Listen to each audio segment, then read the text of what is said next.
I see people who have bots to give monocoins to the races. It's interesting.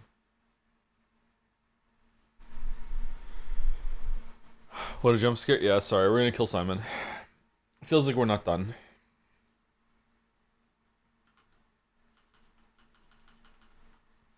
We're not done.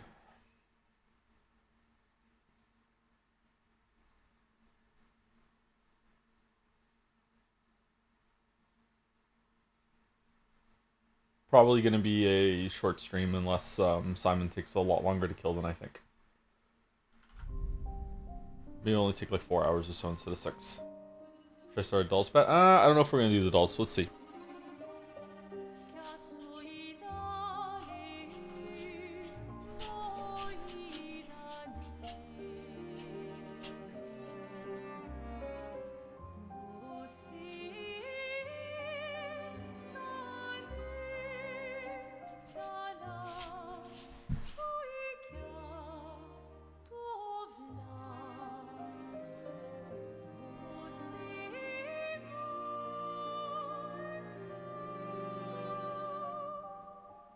Do you have more thoughts on the game since yesterday? I don't know.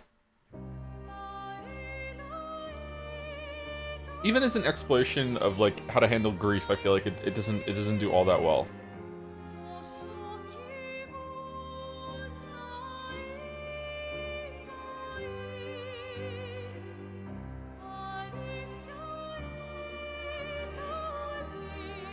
What do you think about the twist in that game? Do you think they pulled it off any better? I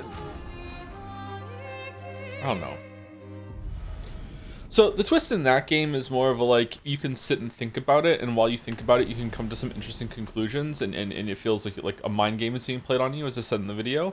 But it's still not like fantastic or anything like that. I would say that this definitely explores a little bit more, but like I don't know, like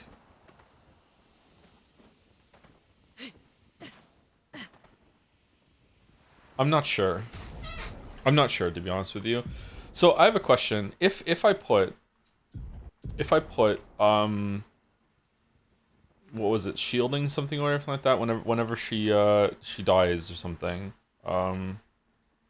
Survivor. If I take Survivor off and I put auto death on, but I also put second chance on, does that mean that I still get the break but I don't lose Lune?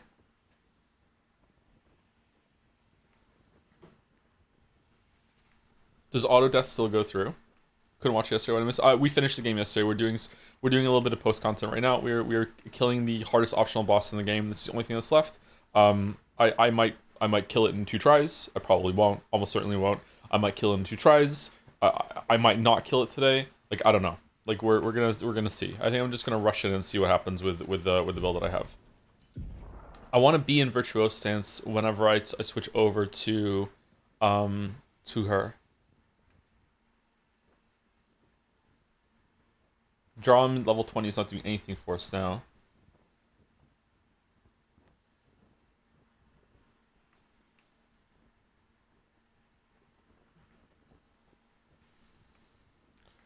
What's something? Metalum starts in Virtuose Stance. Virtuose Stance, every burn applied is doubled, and Virtuose Stance burn deals double damage. That might not be too bad. We're starting off in Virtuose Stance.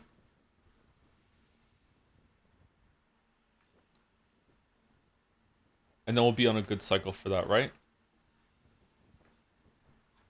Yeah, we're gonna have to go with that. Okay.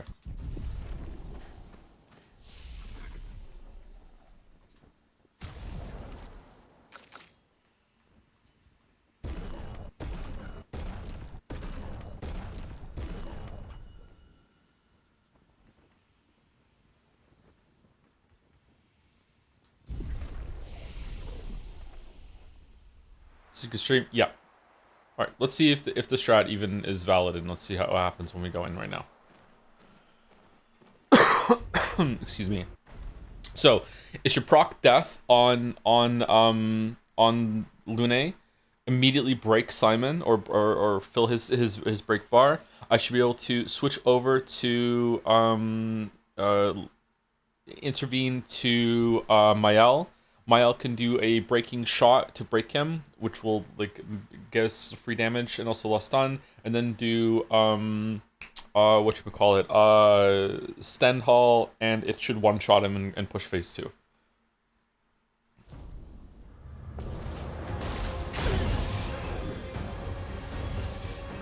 Let's finish this.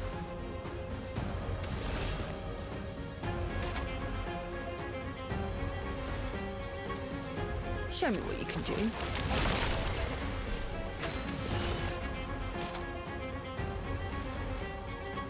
Your turn to shine.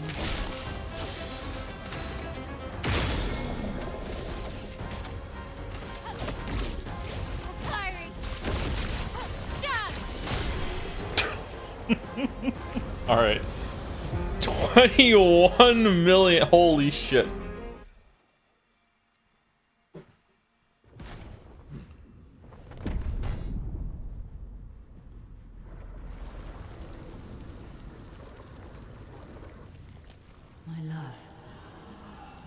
These foes are beneath you. My love, really? You, who have fought heaven and earth, and subdued giants. To find me, to free me from her grasp. Would you fall now to the likes of them? While your oath remains unfulfilled, rise. Missing an arm like Gustav too. Huh. And Clair kind of looks like Emma and Sophie.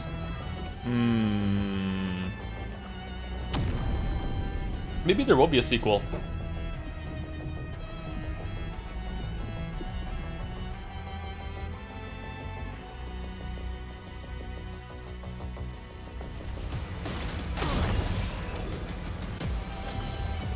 The expedition's not over. Show me what you can do. Will you play a sequel? Yeah, I really like this game. It was fun. I enjoyed it. Shine. I'm ready.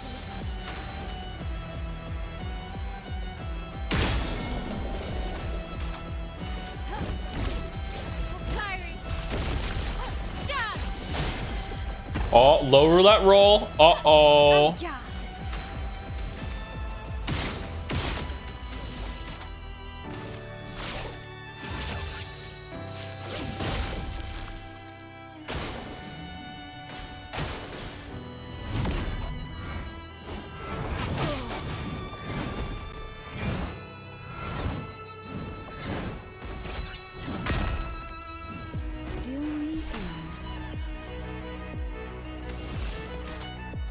Okay, we can't intervene and we can't do whatever buff here.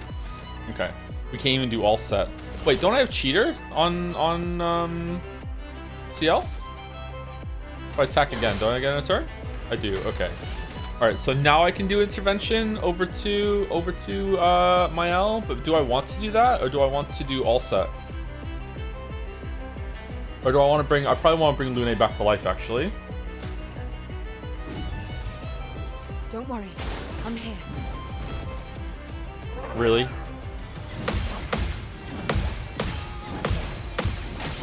Fucking hell. Oh, it's 8 in a row. Shit.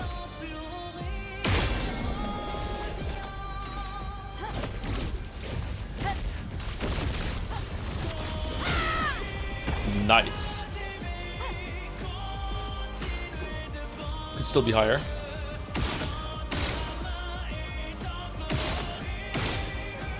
Okay, I want to bring Lune back to life, unfortunately. So I missed last chance. Elements converge. Time to strike.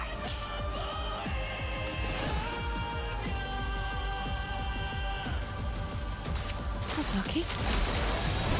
Well, well.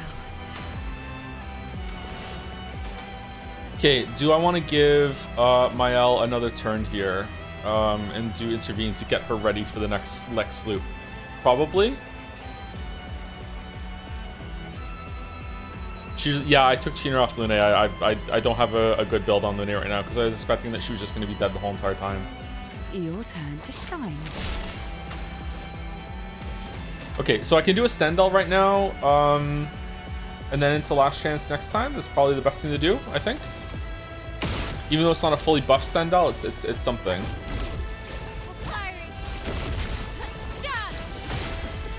Yeah, there we go. Finesse and grace.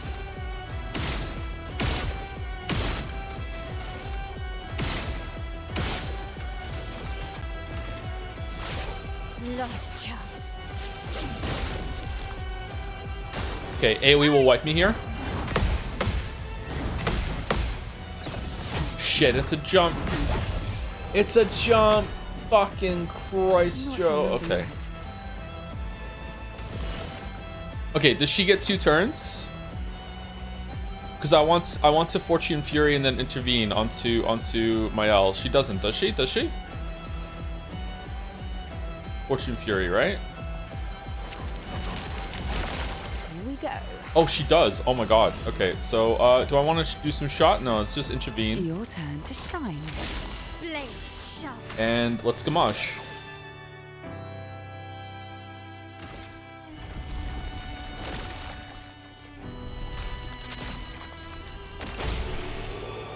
Oh.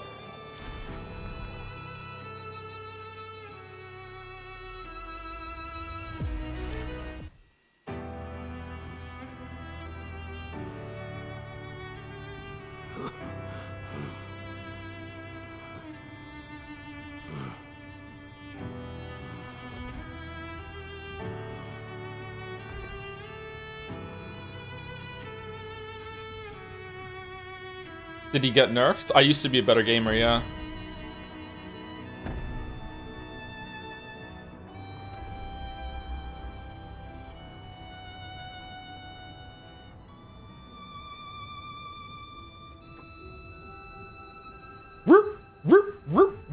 Here we go. So we're fine. Okay, sorry.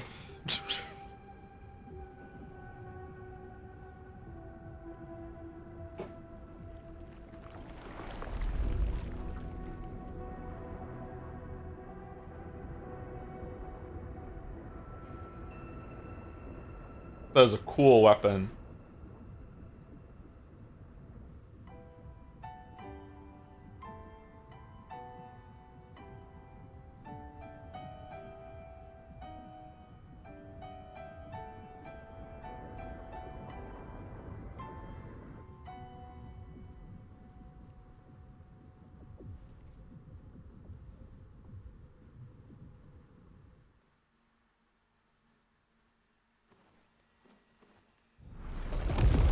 New weapon, Simoso?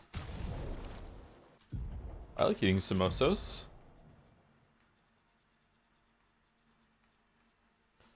An ethereal sword deals light damage on any damage dealt with skills. 20% chance to apply burn on dealing light damage. Can't die if at least rank A. What? What do you mean?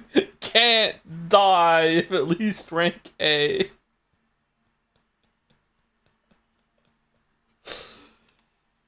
Oh man, that's a cool weapon. That's something else they could have done. They could have had a quest in different areas for each character to get like an ultimate weapon like this. That's actually curiously missing because usually games do this sort of thing, right? Maybe there is, and I just got it just by picking it up by doing the area, like having that would have been good.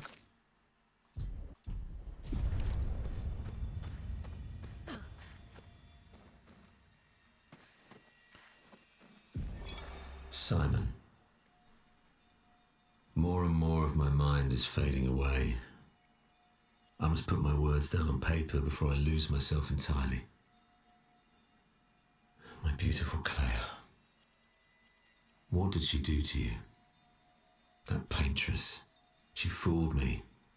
She looked so much like you, and I believed her story. She granted me the power to fell the axons and enter the monolith. I realized too late that she had warped my mind. That she had in fact taken you away. Locked you somewhere I could never reach. And set me on a path to destroy your future. But then I met Aline, who showed me that I could save you. With her help, I descended to the bottom of the monolith, where Aline had sealed him away. The one who brings the Gamache. The one who threatens our very existence. But his powers are strong, and I'm finding it harder and harder to fight his influence over my mind. My mind is breaking. My final thoughts are only a few. I despair. But one day, our suffering will end, and we will find our way back to each other. In this life, or another.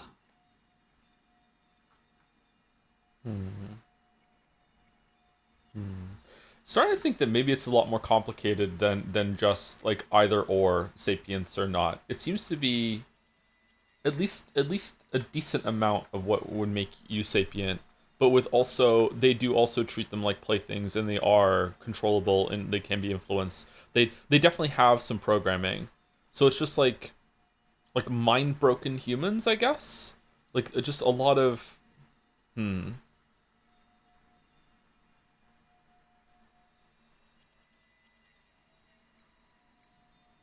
This is a this is probably the most interesting log to find. The fact that Clair came in here and did more than I thought before. She actually like interacted with the people here. Like you seem to have like had something of a relationship, maybe. Like I don't know. This implies that there's like we only saw like maybe 10% of the story that happened down here. I would actually like to see that story. That would be interesting.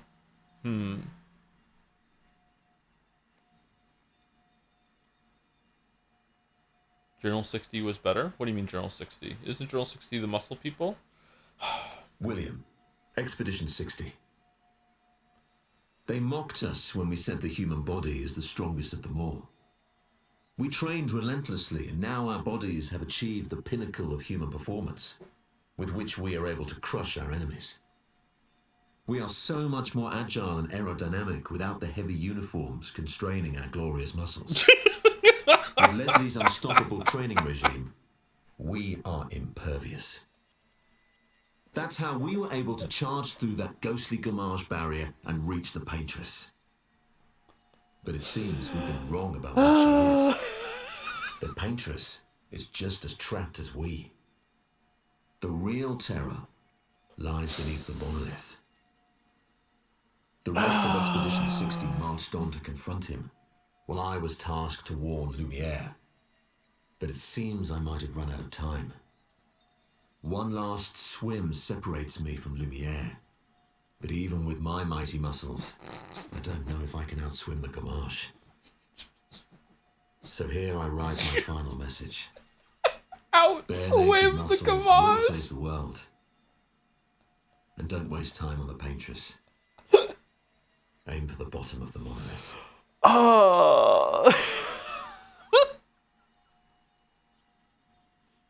The number is 60. They have all the tables set out. They're all standing at the port, ready for the Gamache. It's heartfelt. And then in the distance, you just see what looks like this like spraying like jet of water moving across the ocean. What the fuck is that? What's coming from the monolith? And it's like, holy shit, the Paintress is attacking. No, it's this guy swimming so fast that he's parting the sea. Like. The fact that these guys figured out like it's fucking hilarious. It's hilarious. It's fucking hilarious. Oh, and he's 59 years old. Yeah, he's 59 years old. Yeah. Our mighty muscles. All right, what's this here? The remains of Simon's chroma. Do you wish to fight Simon again? Nah, I'm good. I'm good.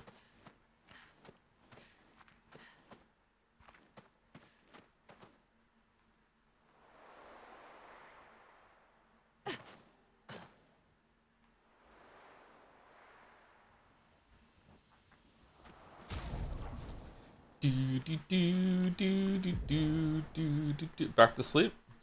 Back to sleep. All right. Well, I thought this might take a couple hours. Sorry, chat. Shit. Sorry.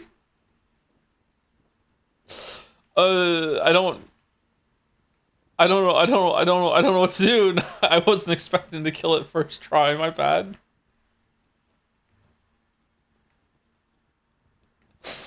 To be honest though, I don't think I actually did kill the boss. I feel like I just like I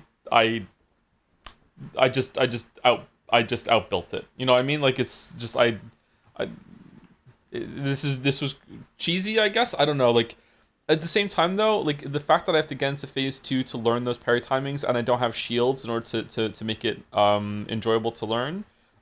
This is kind of I'm not sure if it's quite there yet, but it's veering into the bad kind of difficulty for me.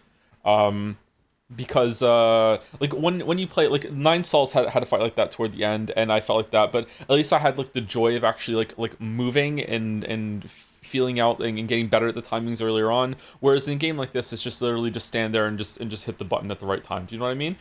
So if you enjoy that, I don't blame you whatsoever. Like I can see why it is enjoyable, but like I don't think I would have had a good time learning Simon's patterns because of that.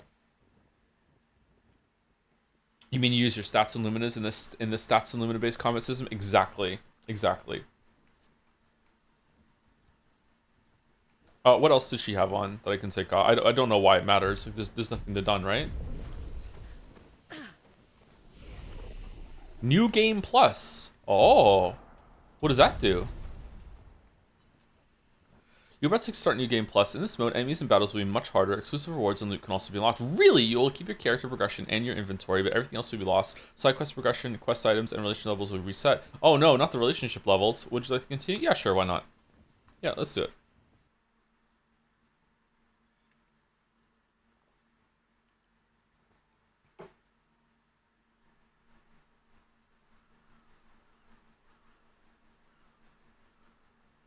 Chrono Trigger goals.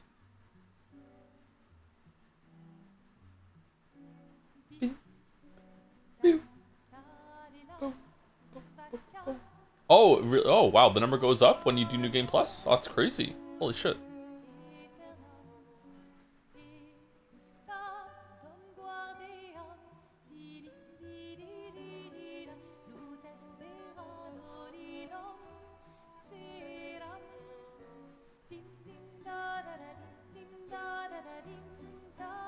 Is Gustav just a repainted Simon? How did he lose his arm? Was that said somewhere? What are you doing, Gatsby?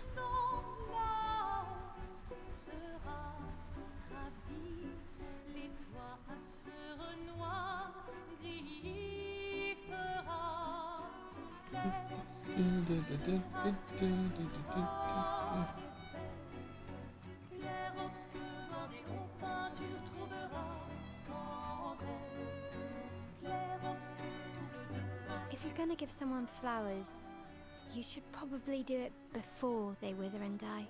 What, the flower? Or Sophie? Ooh, dark. Sophie would approve. Hey, you said it, not me.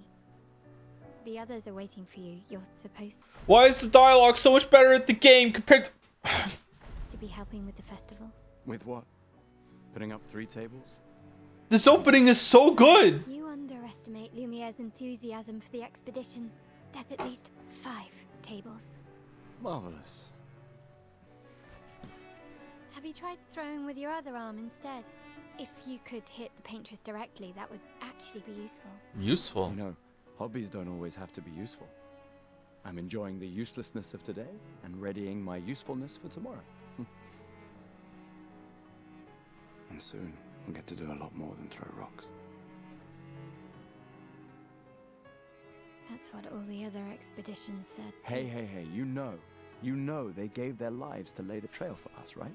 Yeah, I know. Sorry. Yeah.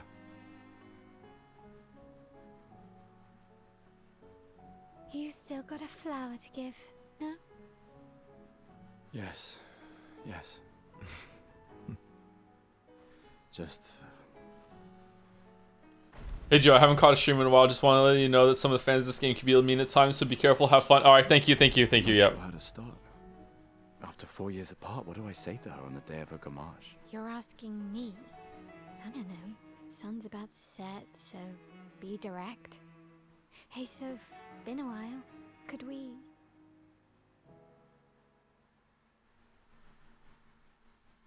I think Clair is Sophie and Emma.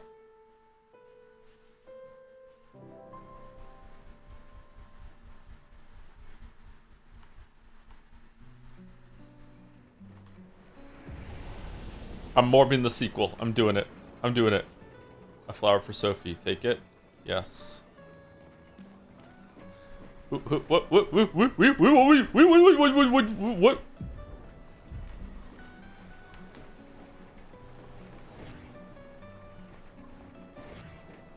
All right, let's go. I'll accompany you there. Are you ready to see her again? Yeah. Been ready. I set up these grapple shortcuts. Nice, huh? Don't tell your sister, though. I sort of borrowed the hooks from the Expedition Academy. Come on, Gustav, speed up a bit. Yeah, Gustav. Sophie will have already gamaged by the time you've arrived. My head. Can't believe Sophie already turned 33. She looks so much younger than you. Thanks. She's popular. I'm sure she already has a necklace full of flowers. What? You look tense. Yeah, yeah. I know what you need. A little jewel. No. Come on, it'll loosen you up. You can't go and see Sophie all somber and tense. Watch me.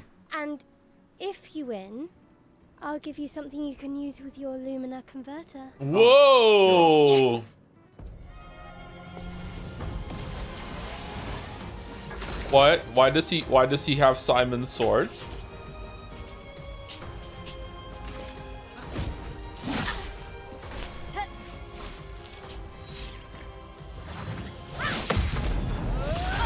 Owned. You won. Now, don't you feel better? I see your smile. All right, now, let's go find Sophie. Now we can meet Renoir for sure. Imagine if you could do that. Imagine if maybe that's why that fight wins in that victory. So people couldn't have done that. Yeah.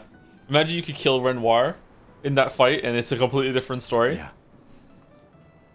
That would be crazy. The plaza is lively. Why people like to celebrate the gommage is still a mystery to me, but oh well.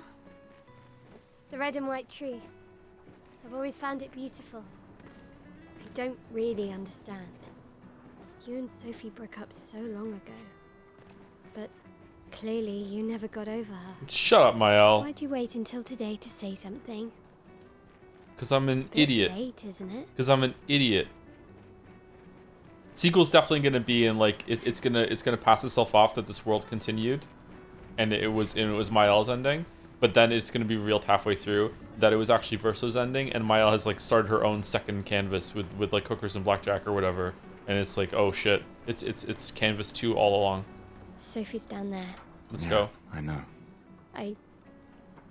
Good luck. I'll be here for you if things don't go as planned. Do they save import anymore? They don't have to save import. Verso's ending is clearly the canon ending. Thanks.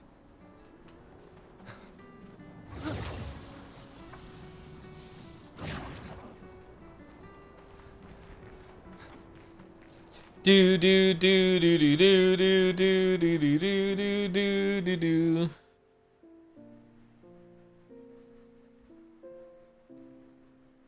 The last few days meant everything.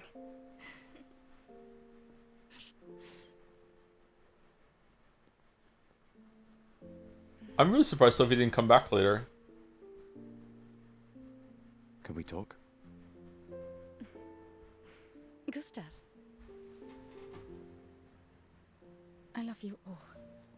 What was that in the top right there for a second?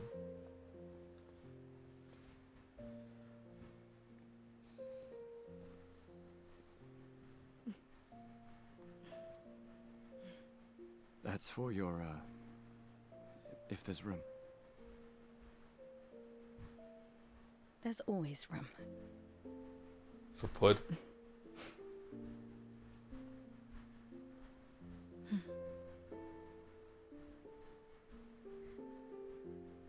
You know, I I'm missed you. sorry that... I You miss don't you need too. to... Okay, You go. you. You know how I feel? I wish things had been... You know, I often think... Another path, you know, another future. Still can't finish your sentences, can you? Yeah, the AI model needs to be updated. That hasn't changed.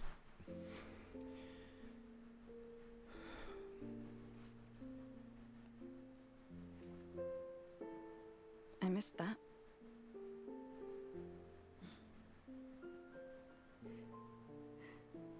I never faulted you for wanting to believe. Where's she looking? You're fighting.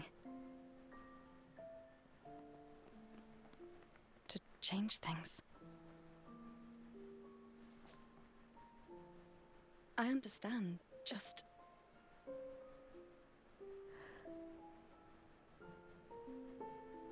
in a different world, right? Oh. We'll break the cycle, so she can't steal anyone else's future. Stubborn See? people change See the what? world. And you are the most stubborn person I know.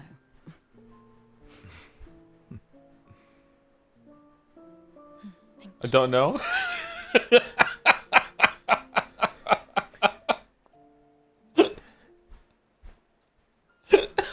Walk me to the harbour? Yes.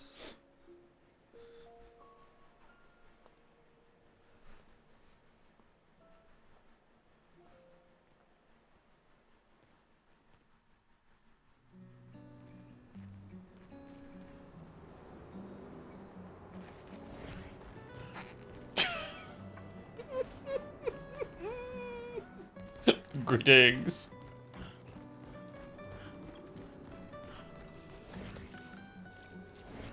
Where's Verso?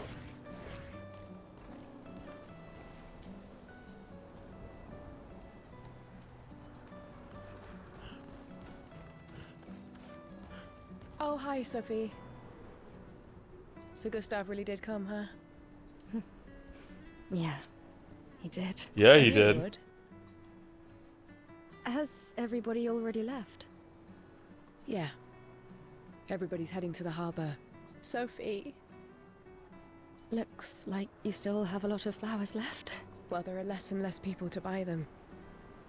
I just wish you didn't have to wear one. Tiffany. I should finish cleaning up here and join everyone at the harbour. See you. See you. See you. See you. See you. See you. See you. See you. What is the thought of people who play this game right now? So I can just go with the opposite. What is the thought process behind that? So Renoir is trying to wipe the canvas, like with the Gamage power radiating out, right? He's trying to destroy it from within, and he's starting with the people, I guess. And the paintress is putting a number on it, being like, this is the power. This is the power level that I can hold it back at, right? Why is it easier to erase older people than younger people? Look around. We've had our whole lives to prepare. We're all fine. Mostly. I'm not fine. You will be. I'm not fine. Old chroma? What does that mean? Aged chroma, most likely, less pure. So as creations persist, they degrade over time? Vibes-based chroma rules? It seems to be vibes-based chroma rules. Yeah, I guess so. Okay. Why can things float in reality? I wonder what kind of magic is in reality.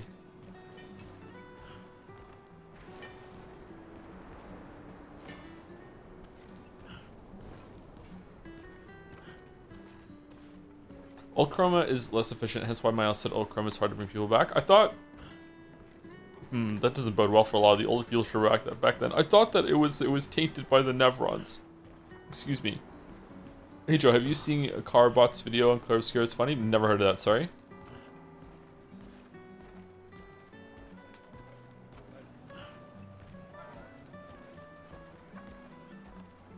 It degrades over time, much like you. What? What do you say fuck me for? Jeff is still posting again? That's great. Okay, does anyone think that any of the dialogues around here with any of the NPCs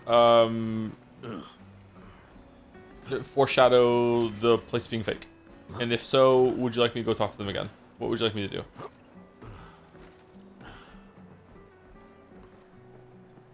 The sex store? The sex store foreshadows that the world is fake?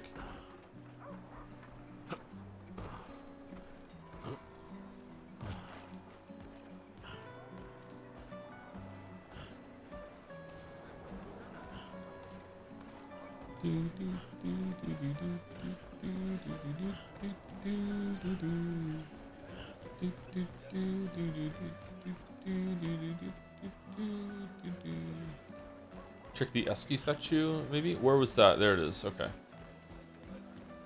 Hey, you!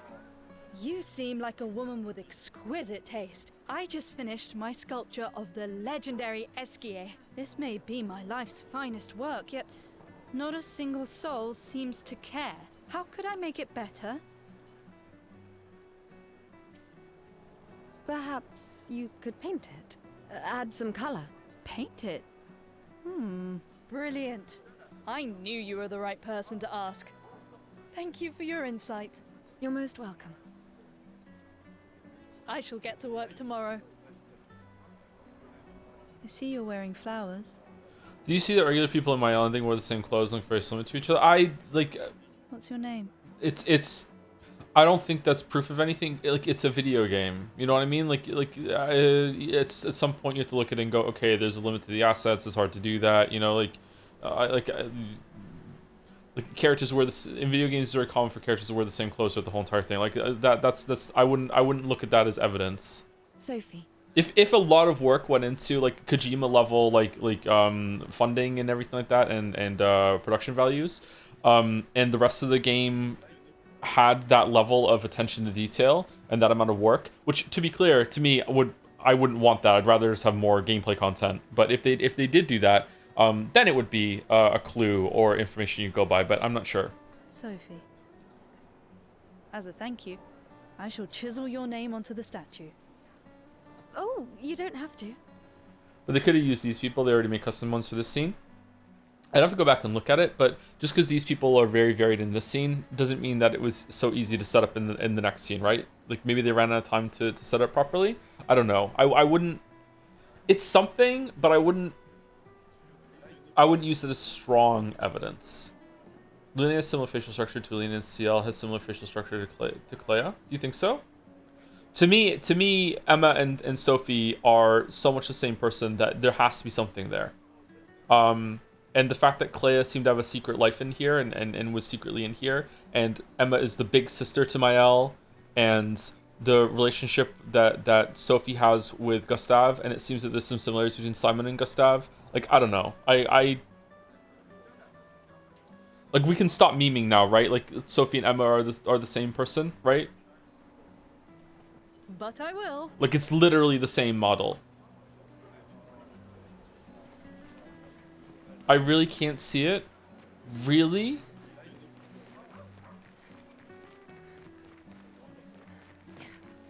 I did a Google search of it last night, and there was some guy on Reddit that said he put the fucking things in some model viewer, and they are literally the same model. Like, literally, like Emma and Sophie, they are literally, like, I'm not memeing, I'm not exaggerating. They are literally the same model.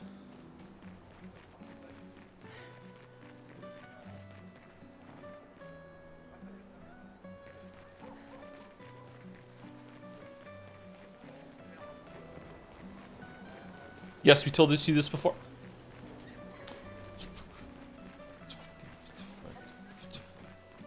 Fucking Murdy. Oh, Luna's playing. You two would make a cute couple. If you say so. Or maybe something already happened, huh?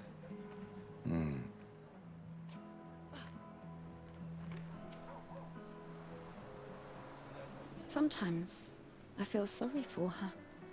Who? The paintress? Look at her. She looks sad. Maybe she's a prisoner too. Stuck in the same cycle with us. Silly, huh? Only you could choose empathy at a moment like this. It's one of the few choices I can make. Thank you, Claire. Very I cool. couldn't do it. It's okay. You don't have to.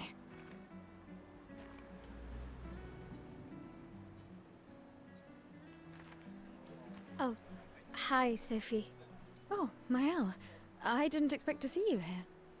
I'm volunteering to help guide children who are losing their parents to the orphanage. Those who weren't registered for foster families. How kind of you. I guess I can relate. Take care during the expedition.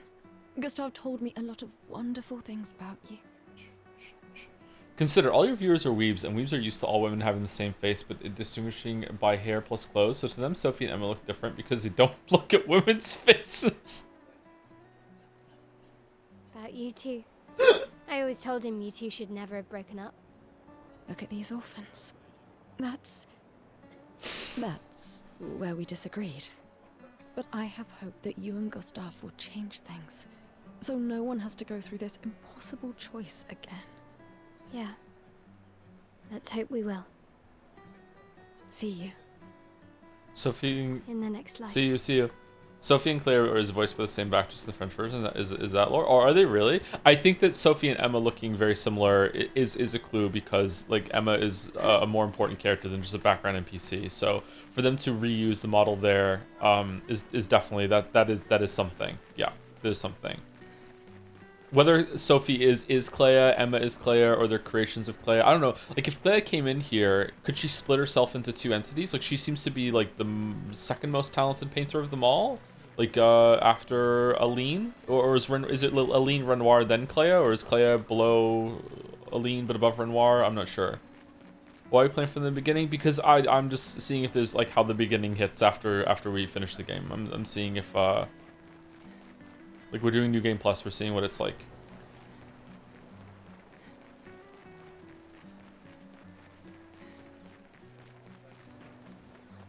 Do you think Aline could not have thought of so many faces as well? I don't know.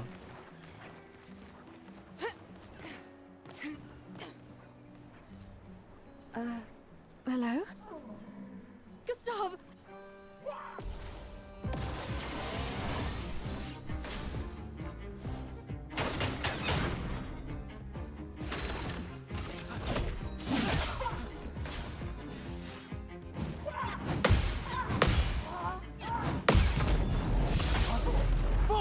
It's kind of fucked up that he has all of Verso's shit, huh?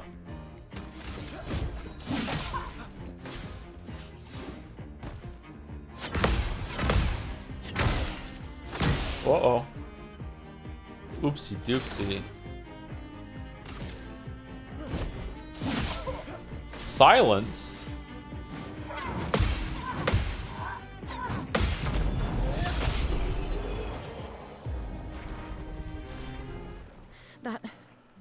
That was close. Thanks, Gustav.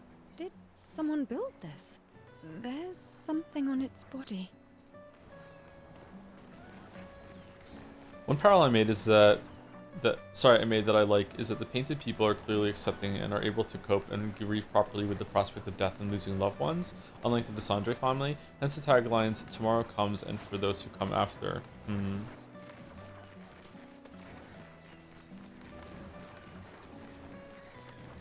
They made a world with a lot of death in it for sure. Or Aline did.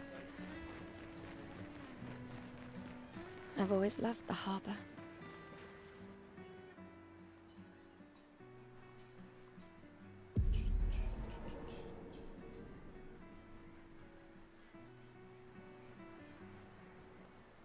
I see you're apprentices. Oh. Gustav! What? Here, Sophie asked us to bring you your coat. We sewed up the sleeve so you don't have to keep rolling it up. You guys know how to sew? Sophie helped us. Turns out it's not that hard. You really should have done this ages ago. You did this? Gentlemen, that was supposed to be between us, yeah? I wanted to do something for you. Soph. Thanks, guys. This is great. Thank you. See you at the festival? Don't leave without saying goodbye. Yeah, of course not.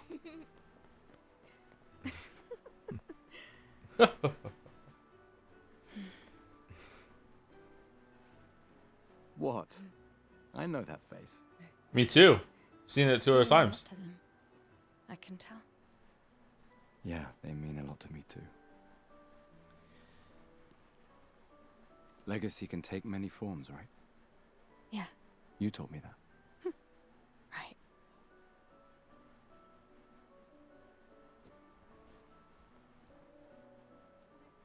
Why?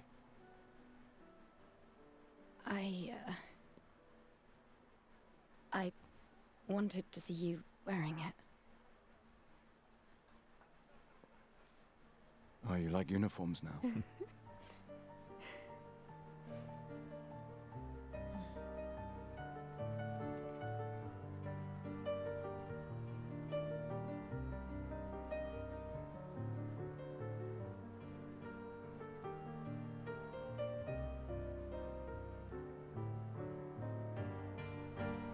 This is such a good part of the game.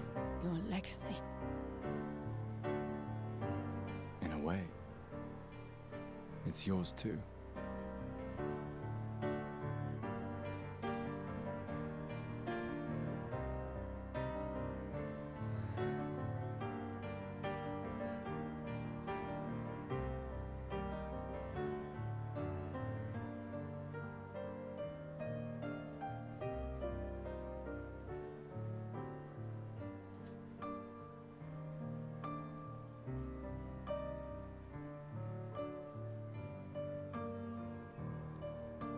Did you know that Charlie Cox recorded all of Gustav's lines in one day?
Renoir.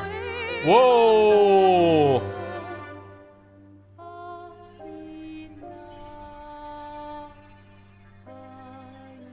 Alina.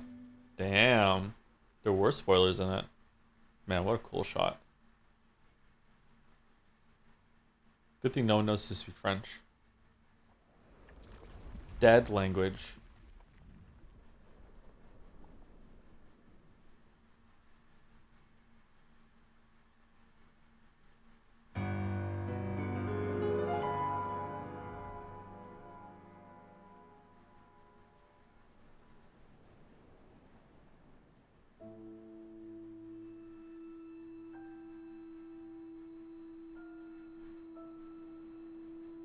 I remember Joe laughing at the number reveal. I don't remember laughing at the number reveal. Did I laugh at the number reveal?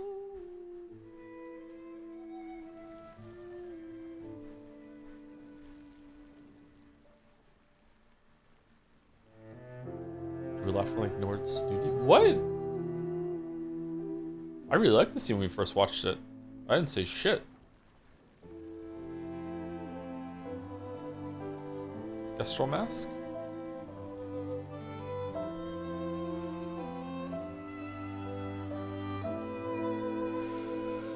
So Ishi Renoir tries to race the canvas, Lean saves some people while taking you off their lives. It's just vibes. It's just vibes. Every year, Renoir gets stronger and Aline gets weaker, or Aline stays the same power, Renoir gets stronger, or Renoir stays the same power, but Aline gets weaker. I don't know. It's one of those. I'm here. I know. I know.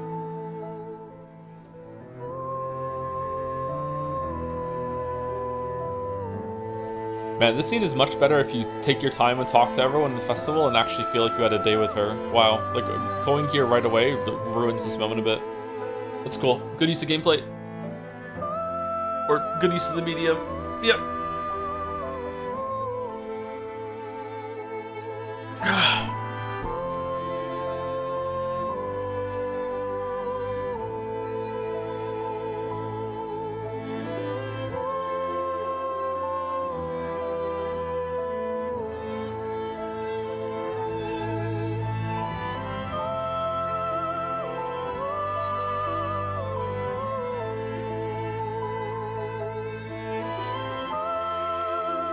And then Verso just lets this motherfucker die, and a couple days later chops himself in half and talks out of his ass to cheer up the crew. Like, my God, I'm sorry, chat. I'm sorry. If you like prefer what we got, that's great. I'm happy for you. I'm glad you got a really good game. But my God, I would have loved this so much more if it stayed with Gustav and the crew. God damn, man. Like, this is such a good opening. And again, like, if they had pulled off what happened with Verso afterwards and justified it, it would have been even better. So like, so to me, the game that we got is like, say, like, you know, like good. And then it would have been great if they had just stayed with what we had and built off that. But it would have been like amazing if they had done what they tried to do and pulled it off. Because like the feeling of loss losing Gustav and like, oh, it's not what it's going to be, that's a real feeling of grief, you know, and that ties into what the characters are going through. That would have been a good thing to go through. However, like I don't think they pulled it off. Like what we got after Gustav is killed off is just kind of like, it's just worse for me.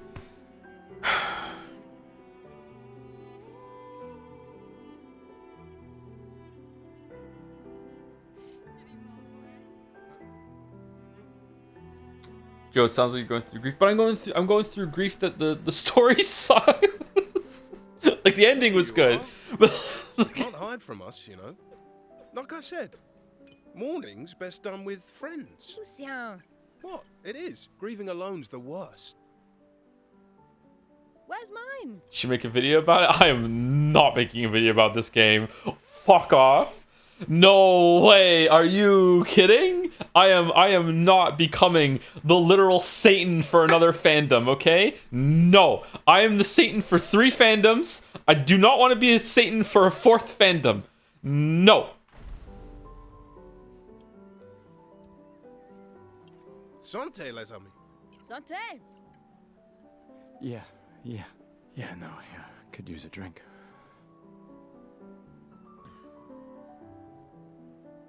Uh-oh. 5 tables this year. You see that? Told you we'd beat the 34s. She made us more than 3. Even Maëlle showed up and she hates these things. Wanna go take a look? I don't... maybe later. I'll catch up. I'm okay. I'm okay. You go. But look, fucking Sia here gets a unique model for just this scene. But Sophie and Emma look exactly the same. Come on. Yeah. Time for a refill anyway. There's an excess of wine again.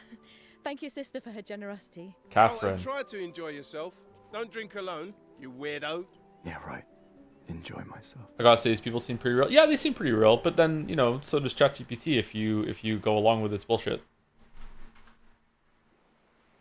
The funny thing is, you can make an entirely positive video on the game and folks would get mad at you for not being critical enough.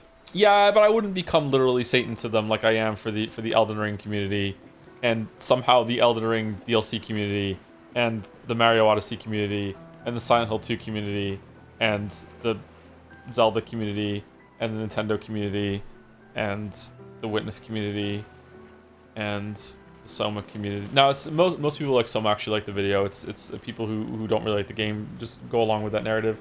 And the not the Persona community and the Danganronpa community. Witness community, the Witness fandom hates my video on it. As usual. Don't most people agree with you on Elden Ring? What? I am... Chatter, why do you think the Shadow of the Erdtree video opens up with "Hello, Elden Ring fans, it's me, Satan"? What do you think I was just like ripping on the chords for that one? Like, do you have any idea how hated I am? You can go on the Elden Ring subreddit and you can just read some threads sometimes, and just out of nowhere someone will be like, you know what? By the way, fuck Joseph Anderson. Just out of nowhere. What does it say fuck Joe for? Just are you gonna apologize for saying that the game reads your inputs when it actually just reads your frame one actions? I know. Yeah, I know. It's crazy. Gustav, we got something for you. For those who come after. Wait, the limp Eiffel Tower is now their emblem? Field notes. So when you come back, you can tell us everything. Wait, did that just auto thing without me pressing the button? What about the Hollow Knight community? Some recent comments are weird. Are they? I haven't seen any. I don't check the YouTube comments much anymore on the main videos. I think the Hollow Knight community likes my video, doesn't it? Do you think the story would have been more interesting if the twist came sooner and Mael actually had to work through her grief instead of Versa just fighting her? I think they could have explored more. Yeah, I think that it should have come sooner, yeah. Definitely want that for the museum. The complete record of the expedition that destroyed the Paintress. So true. Oh, and if you find journals from the other expeditions, make sure you save them for us. I shall faithfully record all our adventures, every strange and wondrous thing. And Nevron's. I can do that. And in return, do you solemnly promise to take care of the shield dome while I'm gone? I'm entrusting you with the safety of Luminaire. The whole Hollow Knight video complains about some patch scenes, and some people don't like the uploads. Oh, the Darkest Dungeon community also dislikes me. Darkest Dungeon community doesn't like me. Dark Souls, like, not take Elden Ring out, and Dark Souls is not that bad actually. People like the Bloodborne video. What else? the No Man's Sky fandom. I promise. Promise. Here's everything you taught us, Monsieur G. I should check on my Monsieur G. Probably alone, as usual. I just finished calibrating the Lumina converter. We can... Perfect. Hey, does Lune seem preoccupied to you? She's been distant lately. Fallout, but that's the fandom. It thinks I'm way too lenient on the game. Yeah, they wish I was more critical. Yeah. Well, it's Lune. This feels different. I haven't noticed anything, but you know her better. Have you talked to her? I feel like half your video on No Man's Sky is still valid all these years later. I play it with my brother for 2 hours every year, and it's always the same level of boring. What kind of tradition is that? That's an interesting one. Yeah, I know No Man's Sky's got a lot of updates, but I think there's no fixing the core loop or whatever. Yeah, I'm not sure. The big thing is, does it run better? Because like that game ran like ass. No, she doesn't like people prying. I've known her since we were 6. She had... Ah, right. You were both apprenticed to her parents.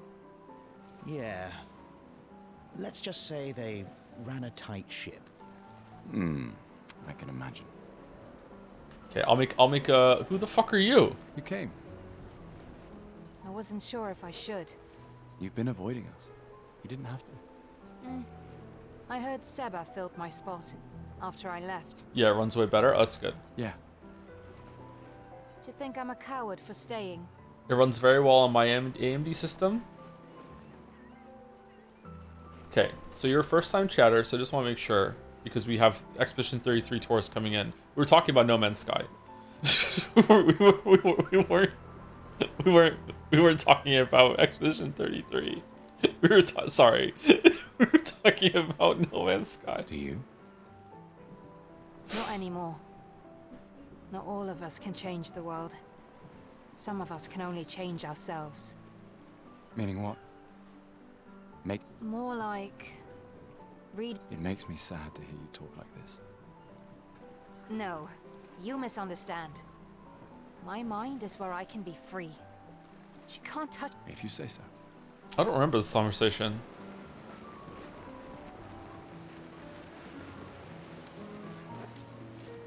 I knew I'd find you here.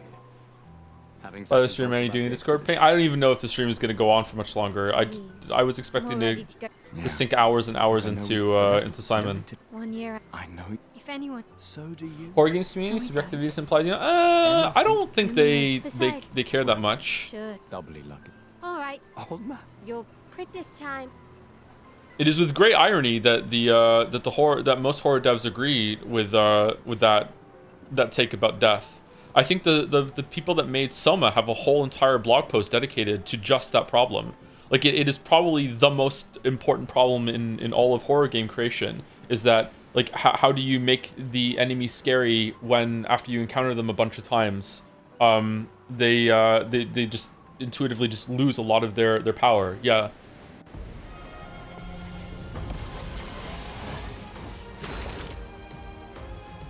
See, I give you a lot. I hate things potential. Is this the subjectivity one or the horror one?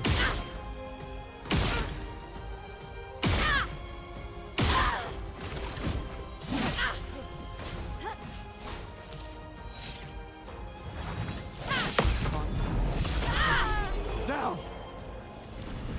Sorry, but the horror video is your worst one by far. Do you think so? Why do you think so? Because you disagree with it? This man and Congratulations, you beat a teenager. Festival token. Oh, she's here.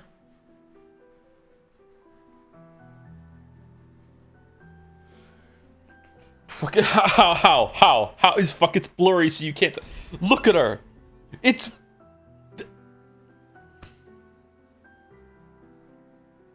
Ah, Emma's here. Your sister's going to be looking for you. Joe, the director of Expedition 33 said the main theme of the game is the relationship of art and an artist and not grief. What do you think of that take?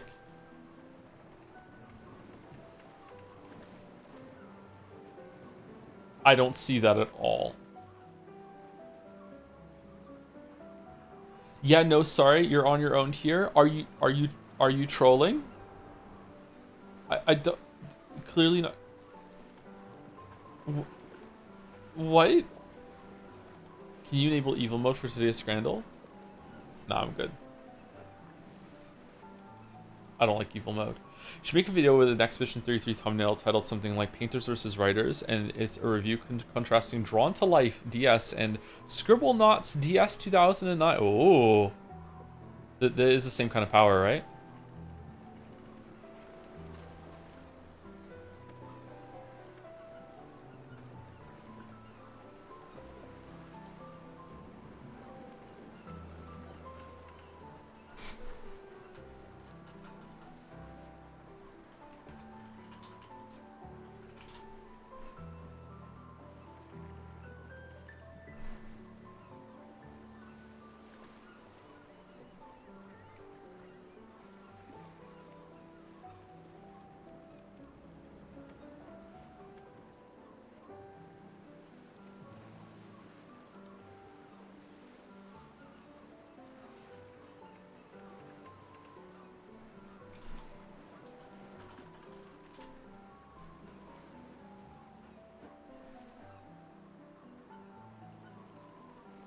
Why are we playing Expedition 33? We're doing New Game Plus because we got done with some of the stuff early.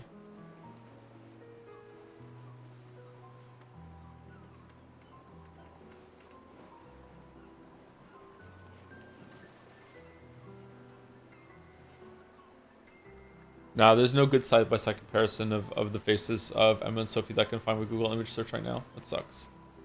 What's our next game after break? I don't know what kind of small game I'm going to do, or shorter game I'm going to do. I might do Pentiment, might do Seafood, might do something like that. But then the big ones that are coming up are going to be Donkey Kong Bonanza and Metal Gear Solid. We're finally going to be doing that. Story-wise, 1000 X Resist or Expedition 33. 1000 X Resist has a better story and a better point than Expedition 33, but Expedition 33 has way better presentation. Although 1000 X Resist does have quite a bit of work put into like cinematography or framing, I don't know what you want to call it. Like it's not bad by any means. But Expedition 33 is just the more bombastic, visually impressive game. Very stylish. It's not even close. But the writing and the story and what's going on and the point that 1000 X Resist is making, because it actually has a point and it's brave enough to actually be forward with it, with a lot of like subtext and a lot of things to think about underneath it. Whereas at this, like a lot of the arguments that we're having in chat is that a lot of people, there's not even consensus on what Expedition 33 is even supposed to be about.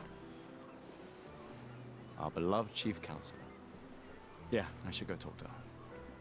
Don't get too drunk tonight, okay? My darling sister has arrived. She'll kill me if I don't say goodbye. Darling sister. That doesn't mean, sorry, I want to fucking have to qualify my statement so much lately. Shit, it's exhausting, but I still should do it. It's a good habit to have. That doesn't mean that it doesn't have a point. And doesn't mean that if you think that it has a certain point that you decided for yourself, that doesn't mean that's invalid. But 1000x resist has a point that it itself is clearly trying to make, in addition to a bunch of other points and meanings that you can read into it. Whereas this one doesn't seem to have that kind of like forward, the tip of the spear, like spiking forward. This is what this story is meant to be about. It's lacking that 1000x resist has for a lot of people. I can't believe you're working right now. Tristan dragged me here. Is that the final spot? It's amazing you triangulated Expedition Zero's landing site. Probably not going to do Gamescom tomorrow now. Theoretically. Extrapolated from the archives, but... That was 67 years ago. So much of the landscape has changed. Do you think people at Camus have any interest?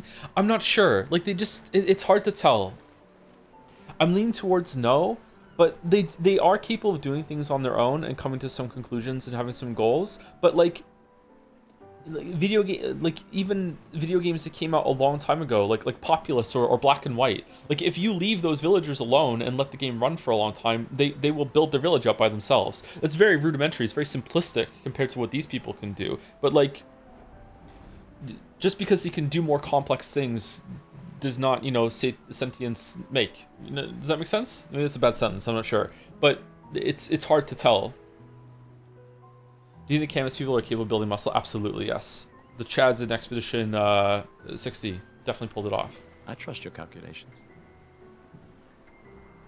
Dwarf Fortress is a better example. Dwarf Fortress is an insanely complex game, to the point that layers, like Dwarf Fortress simulates when a dwarf is struck or an enemy is struck, it simulates like the axe going through layers of hair, skin, fat, muscle, bone, like how, like veins, blood, like it simulates like to like it's probably making approximations, don't get me wrong, but it simulates to a very very very high level, like what damage the strike would do. And that's just the beginning of all the shit that Dwarf Fortress does. Dwarf Fortress is a crazy simulation of people and monsters and their interactions. But the dwarves in that are still not sentient. Like they're not even close. So is this just a much better Dwarf Fortress, And I don't know, like it's at a certain point it becomes hard to tell, especially with like Mouse is leaking the articles about like some people are talking to ChatGPT and are like developing psychosis and are getting like falling in love with ChatGPT or respecting it, think it's another person, and just like man, and we know for sure that ChatGPT is not alive, and some people are already being fooled is a bad word, I'm sorry, I shouldn't have said that, and some people are already being deluded by it. So who's to say that that's not what's happening in this world at the same time, right? To Mael and the other people, or who's to say that they are alive and the painters don't think so and they're mistaken and they are committing multiple levels of atrocities that they don't even realize that they're doing? Like, I don't know. I'm curious how chat would react if the framing was that you started off in the outside world as Mael. If like the Act 3 beginning scene was if that was the first scene in the game, and you came in here like that, and you were outside first, and you didn't have the first scene being with Gustave or whatever. I wonder how people would react to that now. I wonder how they would view the creations in here. I wonder if that would change anything. It's very hard to It's very hard to simulate in that your head, by the way, because you've already had the game this version, so it's just a purely hypothetical thing if you started with that one. Thanks. Is the fact that the game makes these questions interesting make it good? Not really, because it doesn't develop on these ideas nearly enough, and the answer that I keep coming back to is that it just might be just bad character writing. It's a good strategy for tracing their steps. They're the only expedition with any survivors, and they made it to the monolith, so... But I don't know why they would just... I don't know why after Verso shows up, they would just give up on that shit, and they clearly do. Or if you disagree with that, after Act 3 they definitely do. After Act 3 it begins, like they just give up. Like Lune and CL have like how many lines do they even have? Can you count them on fucking like one hand in fucking Act 3? Like fucking hell, like it's so disrespectful to those characters in Act 3. CL is the biggest miss. CL might be the biggest miss, but Lune is also a huge miss because Lune had a decent amount of development in Act 1. And then Act 3 shows up and she's delegated down to, or relegated? Delegate? She's down to like CL's level. Assuming the records are correct, my calculations are correct, that they left clear markers, that the road conditions haven't changed, that... You need a drink. Go away, Gustav. Where's CL?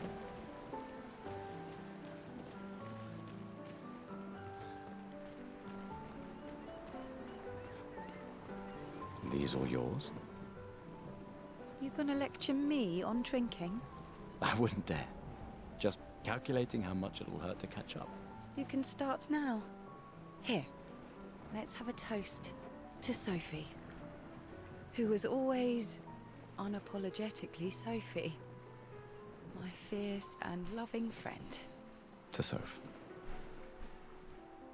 Seriously though, this is gonna hurt tomorrow. Tomorrow comes, but it ain't here yet.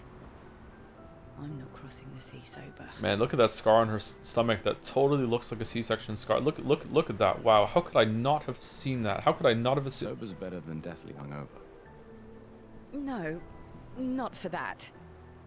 Ah. Go have some drinks.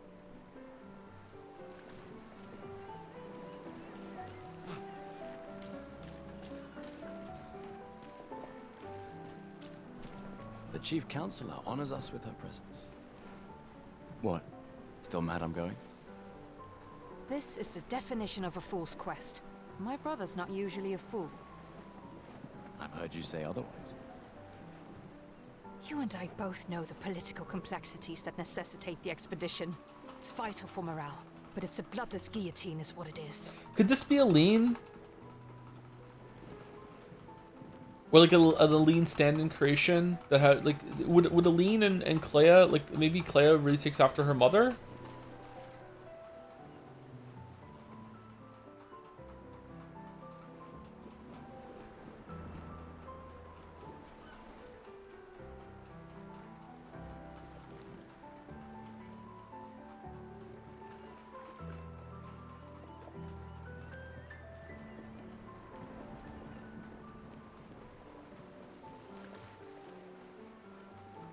You should put that in your speech. Very motivating.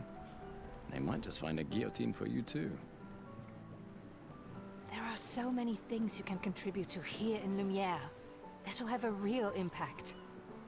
Em, you're doing great work, really. Getting things ready for the last generation. You've got it well in hand here.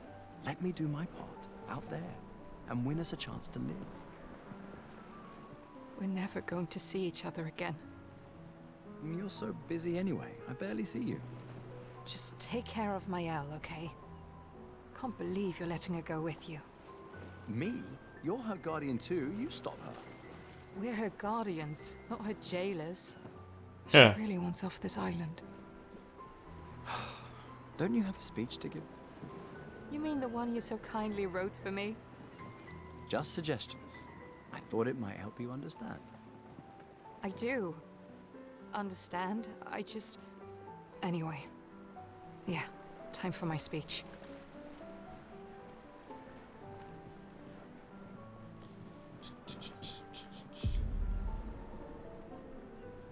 Why is Joe the story again? New Game Plus. I don't know when we're gonna stop. Probably soon. Looks good. Sorry, I can't read all the comments I'm getting right now. I'm sorry. Like, for whatever reason, the chat loves to at me and talk about this in chat, and this is a really good thing. Don't feel bad about doing that, but I cannot read all these questions and comments and takes and shit like that. I'm sorry, I just can't. I would love to. I just can't do it.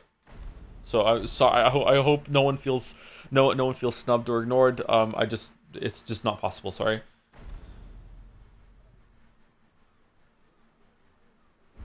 Sometimes I do watch the stream back and read them though. Expeditioners.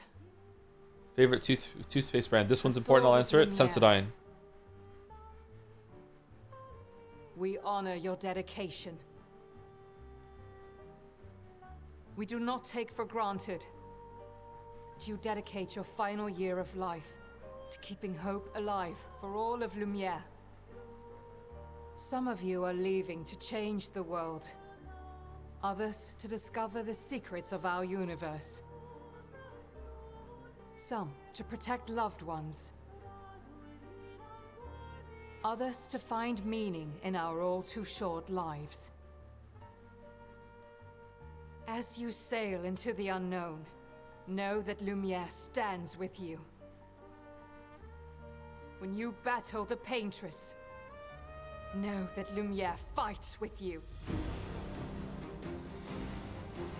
Let the stones of her monolith crumble. Let her body lie at the end of the world.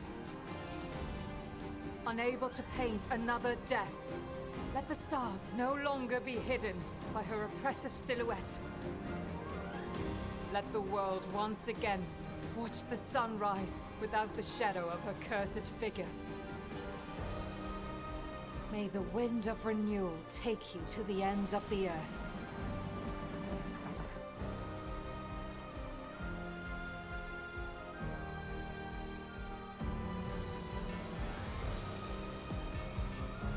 I like the use of Renoirs though. Like the real Renoir is in here trying to get Aline to come out. And then Aline like paints a version of Renoir that's on her side and is defending her. That's kind of a cool concept. Thanks to you. Expedition 33. Yeah.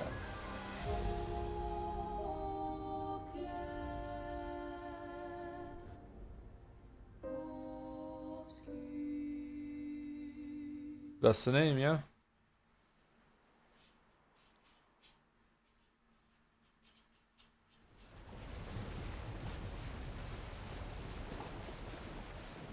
You lost her? Did I say something wrong? I'm sorry.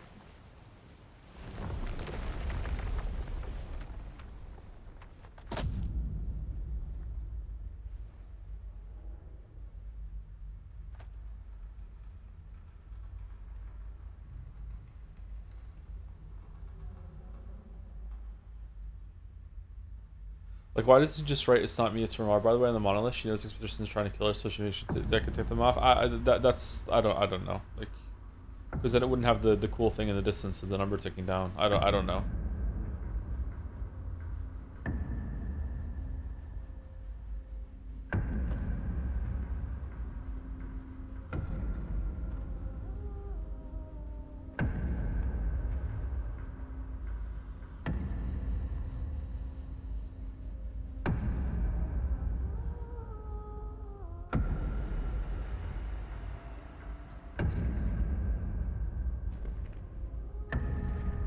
Get ready.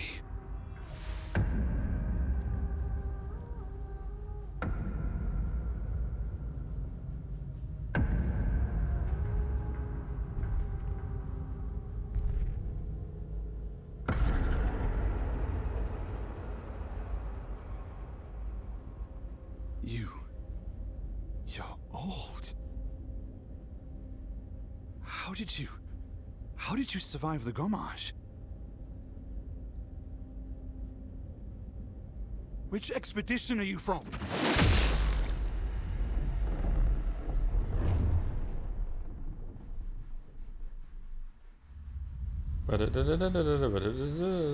Fall back!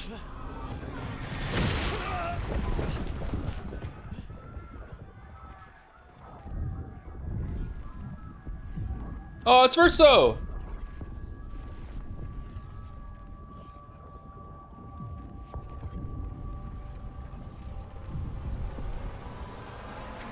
Man! Gustav, come on, we need to go!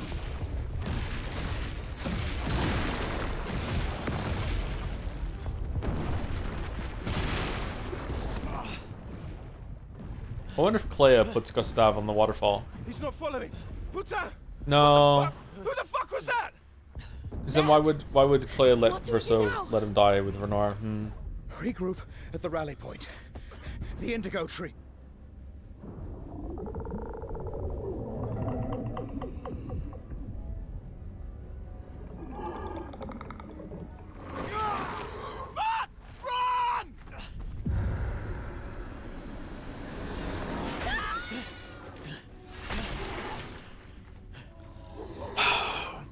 How fucking moody and dangerous and just lethal this place feels. And then the next scene, it's like so depressing and all the death. And then just a couple scenes later, it's oh my god, the Geshul's tree, yeah. This is like imagine like this is the whole game, like just fighting for survival and like clawing through it tooth and nail. And I actually this would have been so good. I love this opening. It's such a good opening. Look at this thing. The Chad Perry coming. That sounds boring. So you hate this opening? Like you can't have it both ways, Chatter. What do you mean? You think the twee fucking Geshel's is better? Because that's fucking boring to me. Keep going! Nice. Come on, move! Fucking snap out! You can't have it both ways. No, I'm sorry. It's against the rules. You can't do it. You can't do it.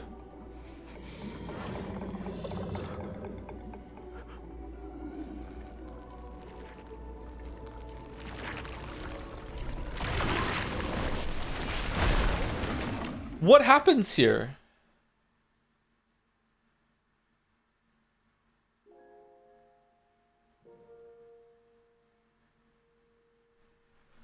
You can definitely tone swing. There's no plot for next person. Oh, that's not what I'm saying. Of course you could tone swing. I'm saying in this fucking hell.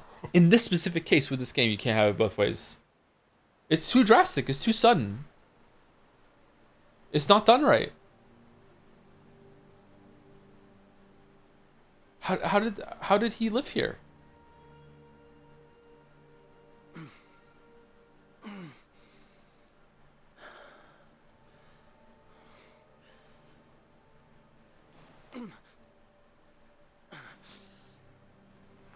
How does he just teleport deeper into like quite far away actually?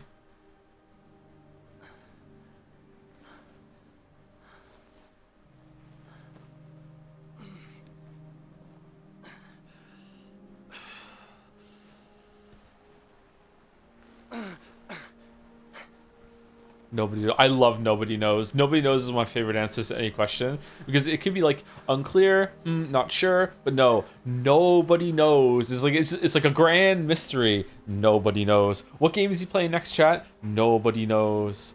Writers had their hand in it, literally. The hand represents the writers and their evilness. Okay.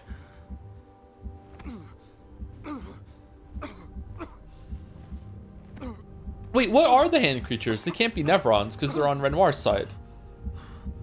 What are they?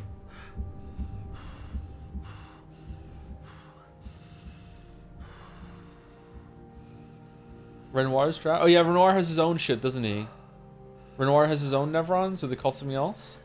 Nevrons were made by Clair. Yeah, so and Clair made them to stop the whatever from fucking getting back to the Chroma from getting back to Aline. And that Renoir's on Aline's side, so they can't be on the same side. So who are those? They're Nevrons. You find them later in their own shit. Yeah, I know. I went there on the first playthrough. Like, but I'm questioning like why are they on Renoir's side, painted Renoir's side in that scene? That doesn't make sense. So there must be an answer.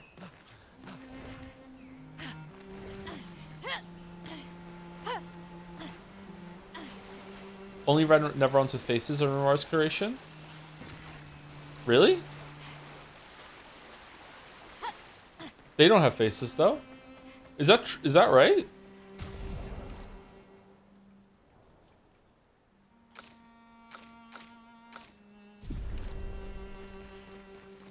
Who do you want to switch out for Gustav? We should have Gustav in the party for a while.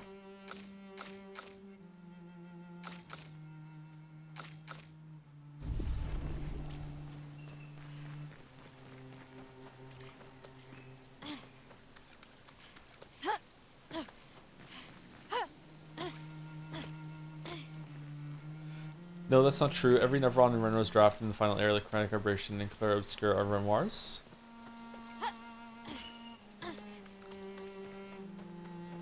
So, painted Renoir can paint? Sorry, to be clear, again, I'm not saying this doesn't have an answer or this is a plot or anything like that. I'm trying to figure out how this works.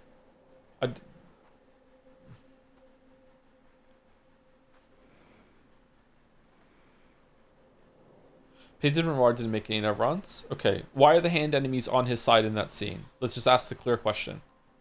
Why is that?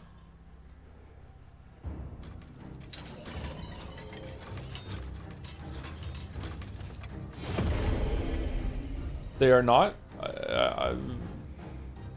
They're not?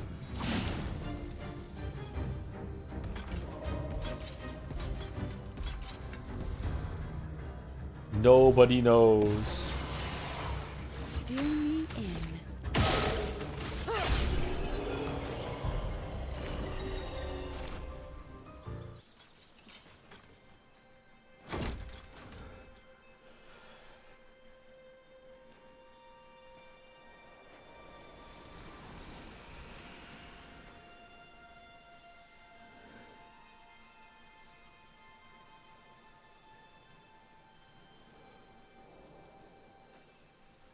We're giving you the answer, you're not reading for the sake of content? That, I swear to God, that's not what's happening, Chatter. Sorry.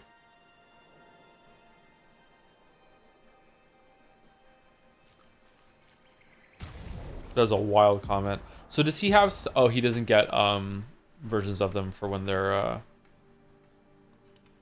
there. Does Verso have a gun like Gustav has? Or does he have a dagger?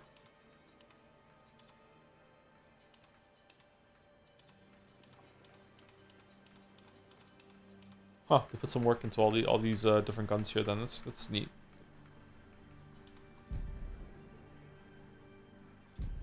Did Joe kill Simon? I did kill Simon, yeah.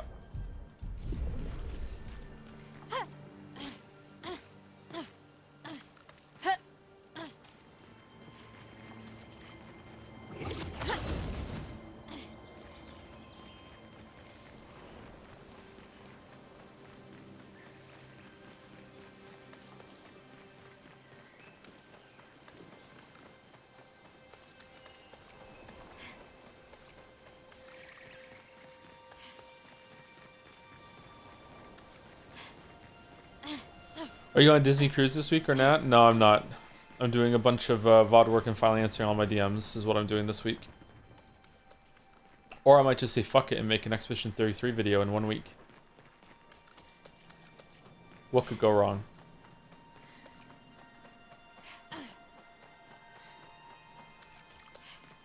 Don't tease us. It is a tease. I couldn't even replay this game in a week. Let's see Gustav with a swimsuit. Let's see Gustav's card.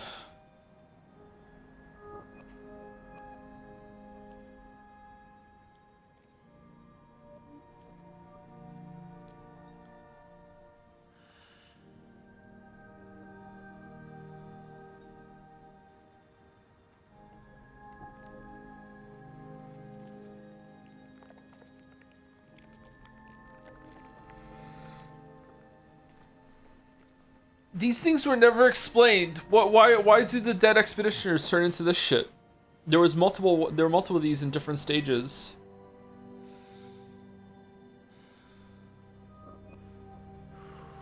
Oh man.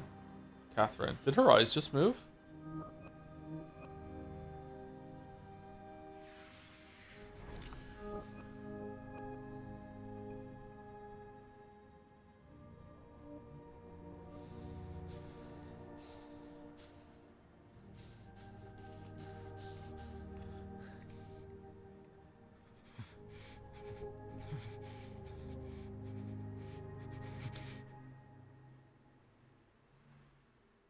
Wake up, samurai. We both die.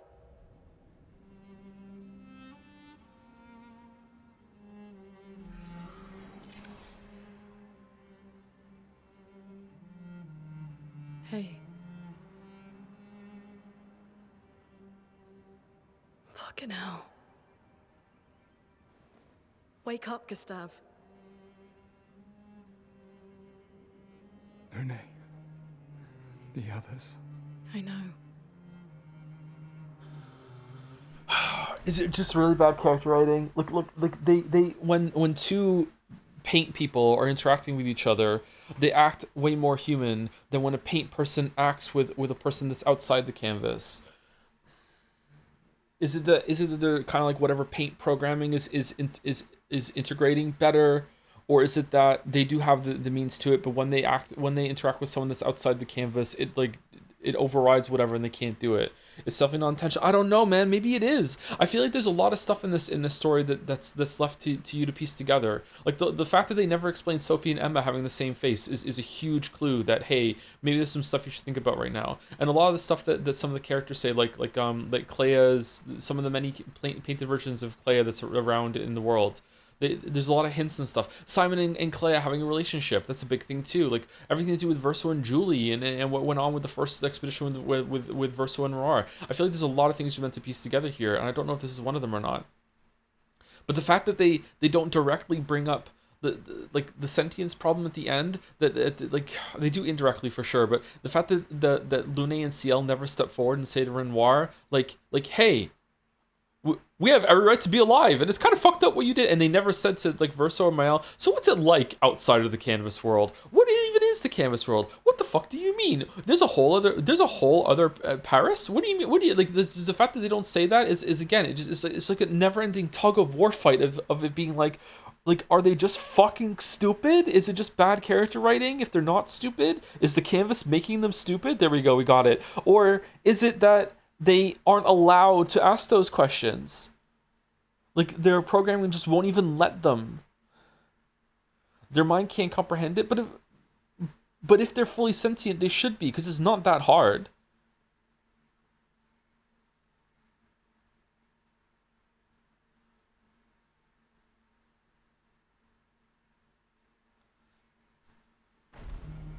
We're the only ones left.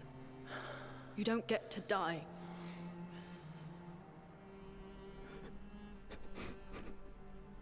It's just a matter of time before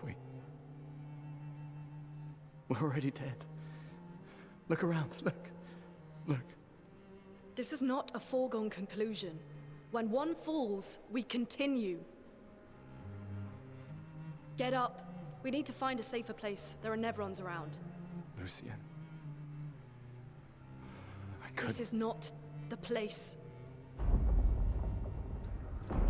Look how much agency she has, and how she's engaging with the problem, the situation that she has. Where did this Lune go? What did she died when Gustav died? What the fuck? Where did she go? Like what?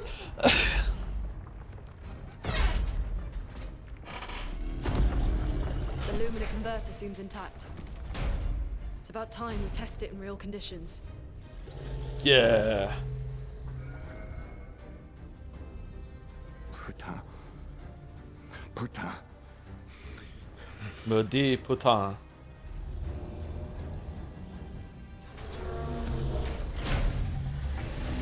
I wonder if the Verso stuff was written first. Are you stupid? Verso's not even in the scene, the story yet. Of course this was written first, because we get to see it first. Duh. What a stupid fucking idea. Duh. To be clear, that was a joke.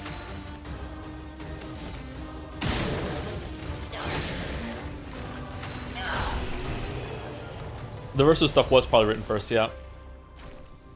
Dodger. Oh, you get updated Pictos. Cool. Pull is huge on it being bad character writing. Expedition 38 fans, and this is their game of the year, by the way, are so keen on all these characters being real and sentient that they will say that it's just bad writing to defend it. No. It's just bad. It's meant to be bad. No, you don't get it. It's meant, the characters, they're meant to, when first they show up, they're meant to be bad. Let's see if your invention lives up to its reputation, shall we? 87%, holy shit.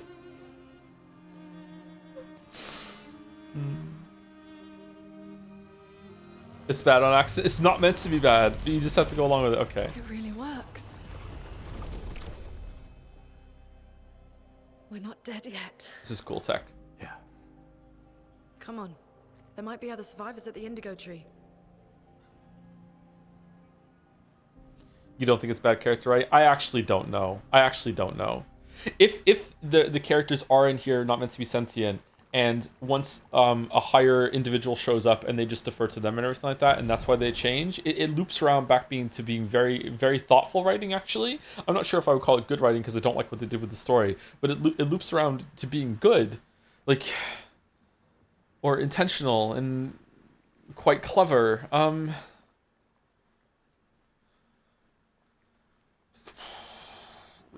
don't know. If this world is meant to be like hyper escapism, they could literally be programmed to don't question me about my home life. Yeah, exactly. Yeah. It could be something that's simple, yeah. Contrary to popular belief, the Paintrix did release in Lumiere's movie theaters to rave reviews, and it did in fact pretty much nail what's going on. Unfortunately, nobody in the main cast watched it. Oh shit.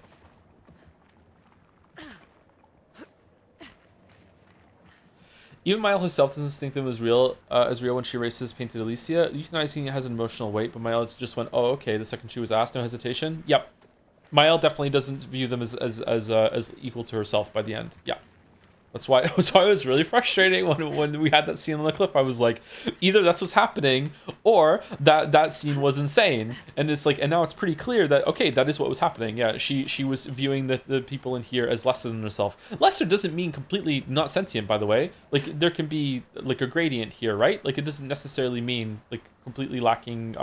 They're not sapient at all. Just lesser than her.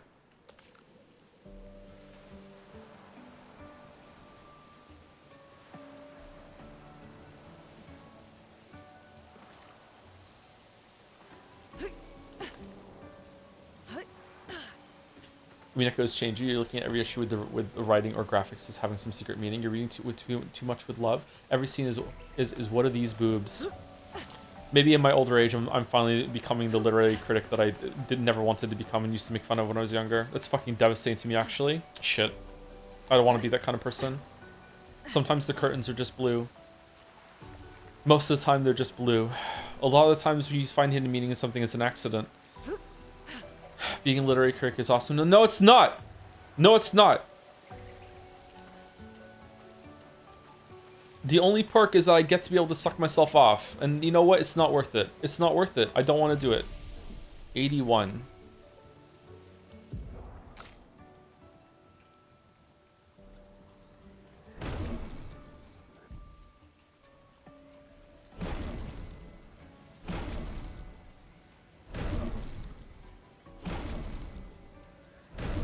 Oh man, when do we unlock these?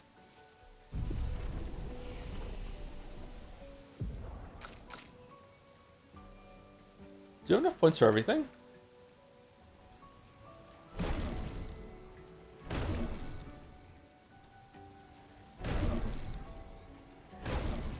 Two off.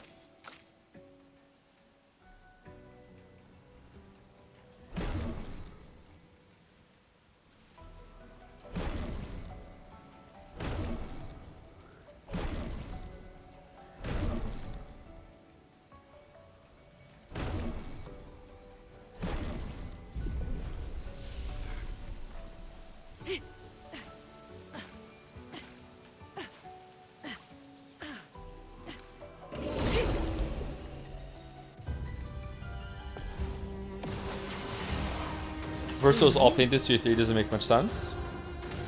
Here we go. When is it real Renoir? When real Renoir sees Verso after Act 3, he says something along the lines of, "You are Aline's greatest work," or one of Aline's greatest work. So with Verso having some soul linked, fragment of soul linked in the canvas, I could see maybe some connection being made there in some way, and that Verso could be exceptional. Like he even goes into that room and Miles says, "You're not even supposed to be able to get in here, right?" But then CL gets in there right away afterwards. So I don't know if that's when it's breaking down. I don't know. I think Verso could be a special case.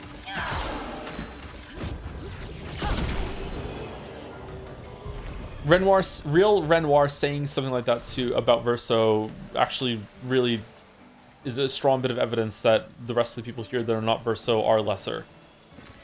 And maybe some of them are just background NPCs. Like maybe only some people are sentient. Maybe there are some like just background processes that are here just to fill the world. I don't know.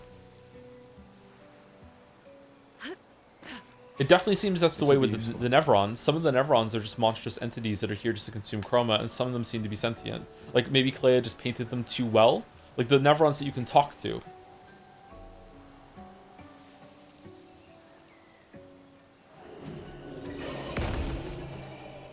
That soul is from real Verso, not painted. The little boy in that area is the real fragment of a Verso soul, right? This will be useful. But the Verso that we see is fully painted, but probably has a link to the little boy's soul, or possibly have a link to the little boy's soul via whatever method that Aline made, and that's why real Renoir says something along the lines of like you are one of her greatest creations or whatever.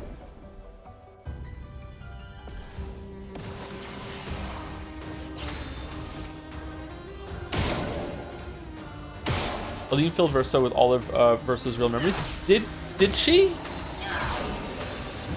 Are you sure? Because didn't Clair have to show up and like didn't Verso say that Clair showed up on the expedition and told him about the nature of the world and everything like that? And did that unlock those memories, or did Clair do that, or what?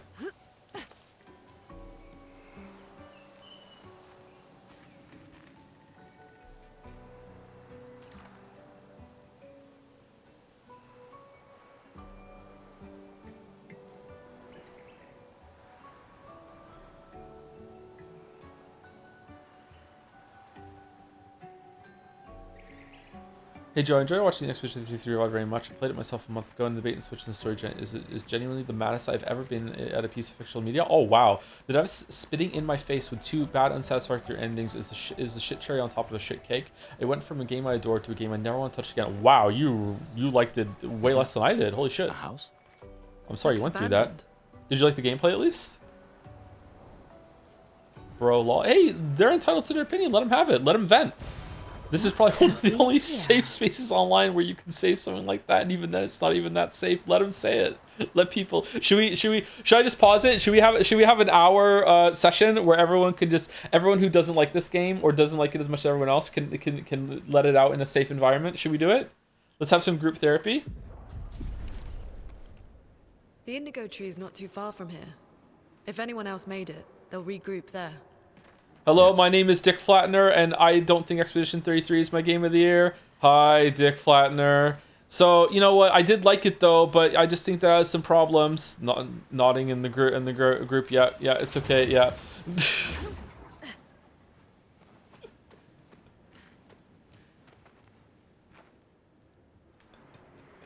Here we are, huh? Yeah. The continent.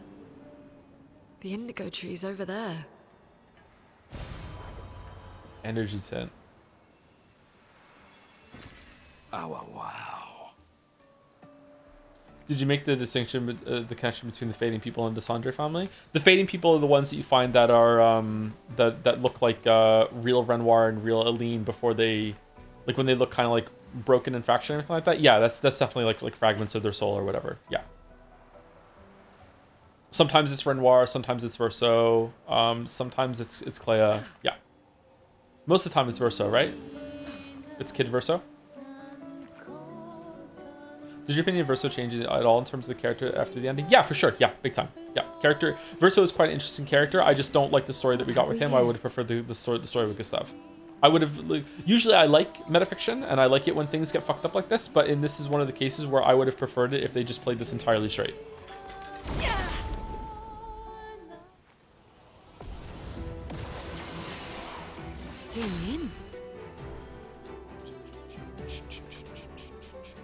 I hate Verso with every fiber of my being. I hate that the game makes Mael so unlikable at the end. I have to side with that bozo. Yeah, I don't know. Is Mael's change earned? Let's gamble. Maybe we should do epilogue streams more often.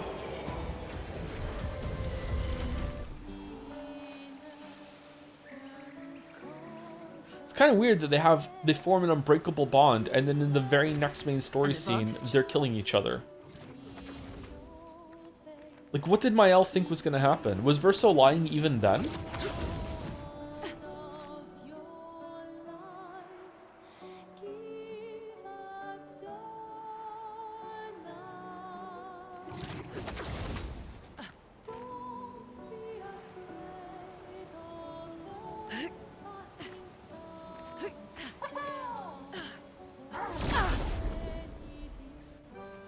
Lily might be one of the most disappointing characters in fiction to me because how much I loved her ages in the first act and her backstory really resonated with me. Too bad they abandoned her at the end of Act 2. Yep, that's how I feel about her too. Yep, I really, really like Lune. I liked her a lot. I thought her dynamic with Gustav was really, really good. I like how she approached this time on the continent. I really, really liked her a lot. And then it's just like, yep, and then she's just dead.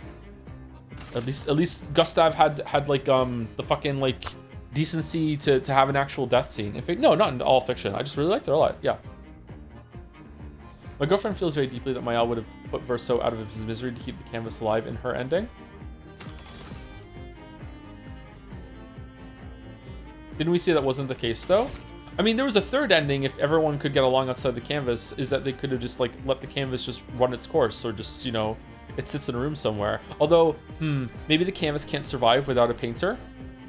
Oh, what does that mean for sentience?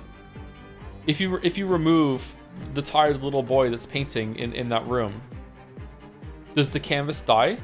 Does it just become an empty frame?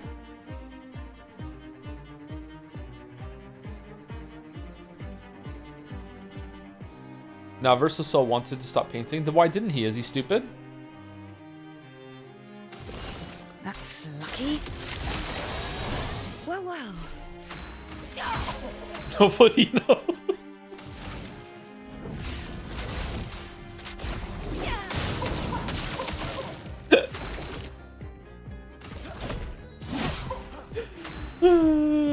What have I done? What have I done? Oh no, what have I done? The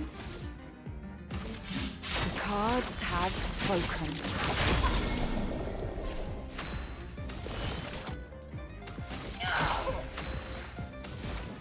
At the part where Versa did the exact same thing Renard tried to 5 minutes after the boss fight.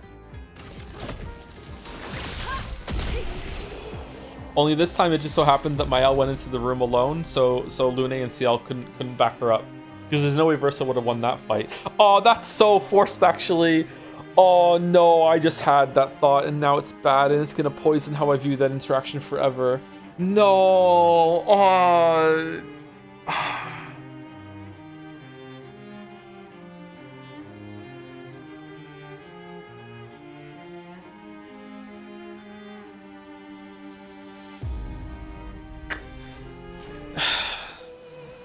Lune and Ciel are not in there though. Ciel does go in there though. She does go in there.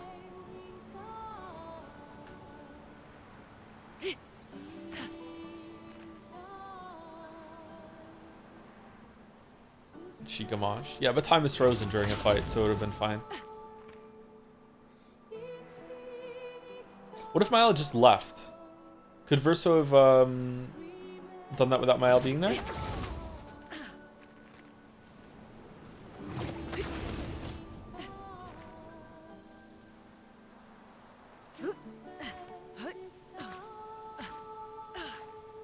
Found that Umineko and Expedition 3 had a lot in common, so I was wondering what made Umineko work for you and not you, Expedition 3. Permanently ban this shadow for 5 minutes, please? How dare you make the comparison? No, you're definitely right. There are some comparisons between the two of them.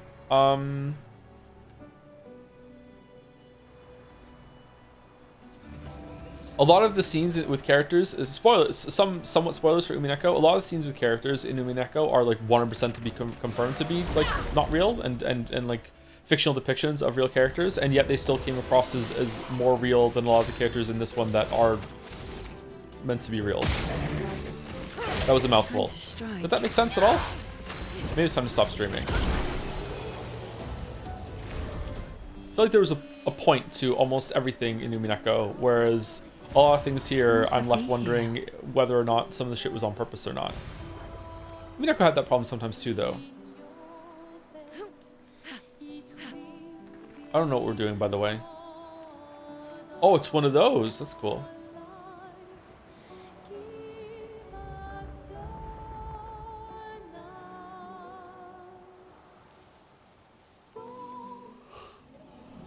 Excuse me. I hate the ending because it's death essentialist. It shows how to deal with death instead of showing us how to surpass it. It's propaganda on lines of Spiritfarer and 6 Feet Under. It's funded by the belief that we will never achieve immortality. I have a strong moral and ideological opposition to it, and it's a threat to humanity. Holy shit! That's lucky. I actually understand where this is coming from.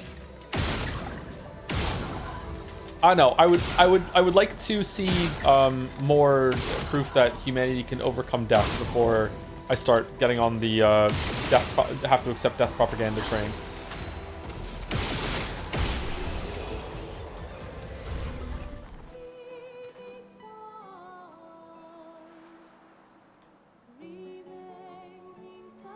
Who starts a conversation like that? What do you mean? Excuse me, conversation's not starting. It's an ongoing conversation. This one looks dangerous. Oh, shouldn't fight it. The game told me it was dangerous. Will you one day streaming the reread of Umineko, or will you even be showing your reread progress in any way? Not sure. Right now, I have no plans for that.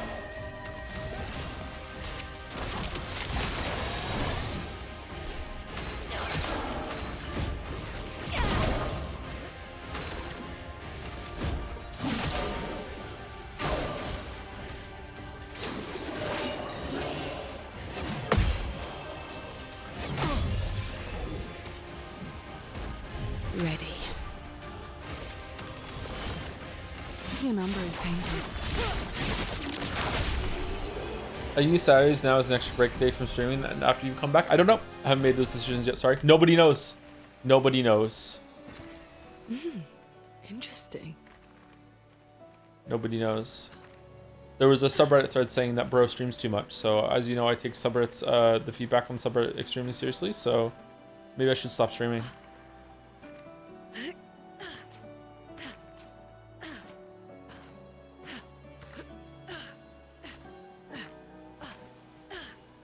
My message was 90% a joke, by the way. Was it? Excuse me. I feel like some people do believe that. Disrupting the chroma around here.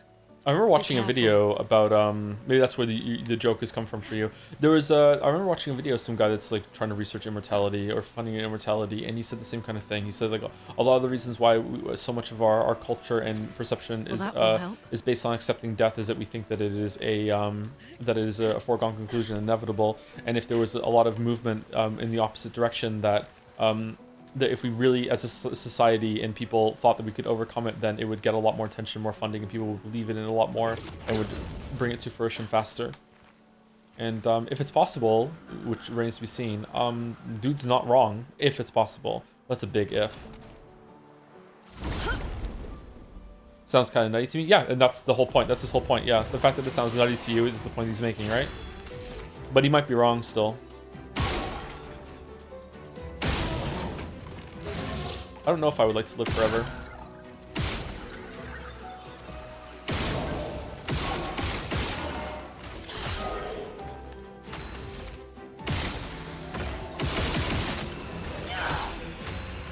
Lobsters are immortal. I eat them all the time.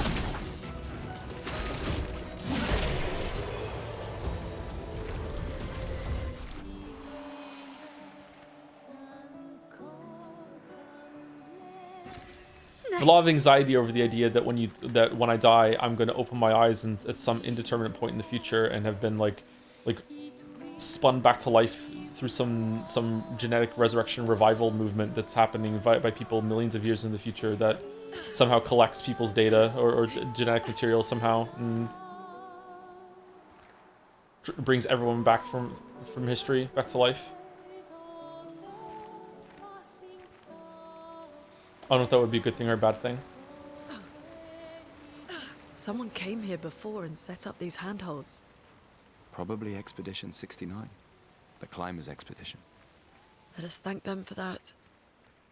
I would kill myself immediately, and then they would bring you back and stop you from doing it until you get over your suicide.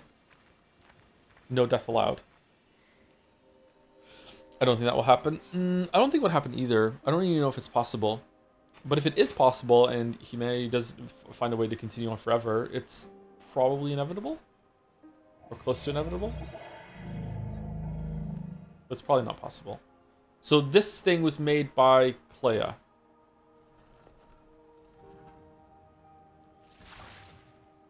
Something's wrong with it. Why isn't it attacking us? Well, it certainly attacked them.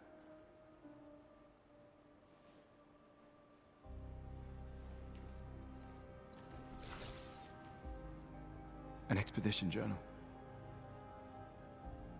81.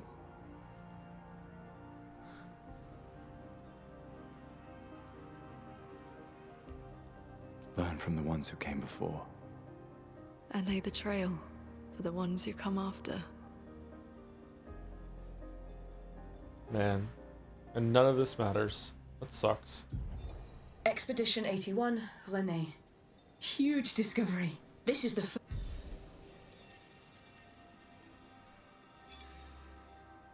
communicated with a Nevron.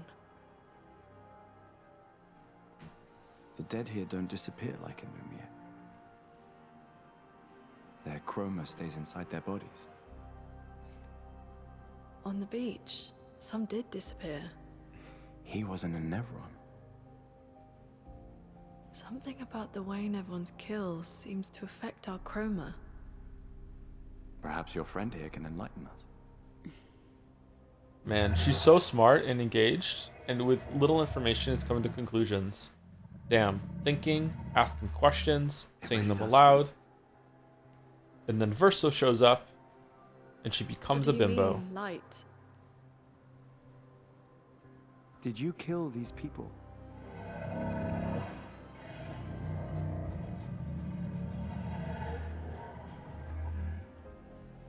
Painted? By the paintress?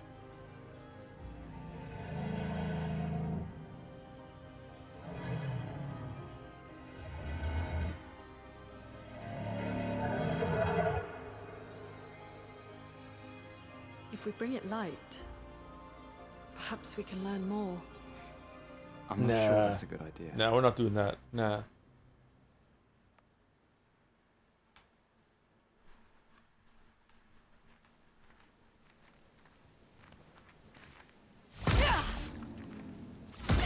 Wait, what?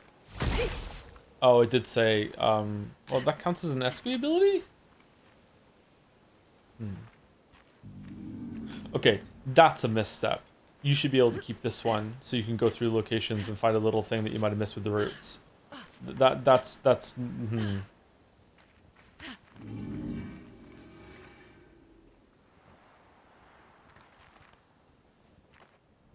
Flares!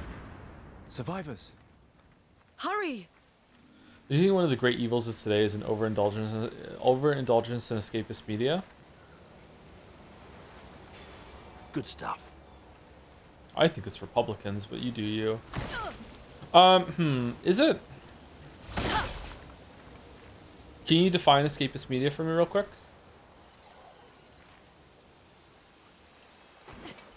Evil is a little strong. I don't think they're saying the people who do it are evil. I think they're saying, like, as a vice, it's an evil vice. Like saying that one of the most evil things people can do is smoking. It's like they're not calling smokers evil. They're saying the act of smoking is evil. Like, as a concept, the fact that we have this is an evil to be defeated. That people are even like tempted to smoke or anything like that.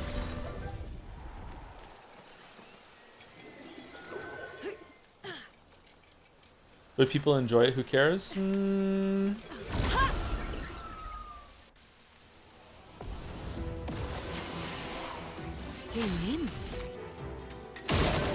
is getting into a very difficult conversation, chat. I don't know if I want to have it with Discord, but like, let me say this and then we'll move on.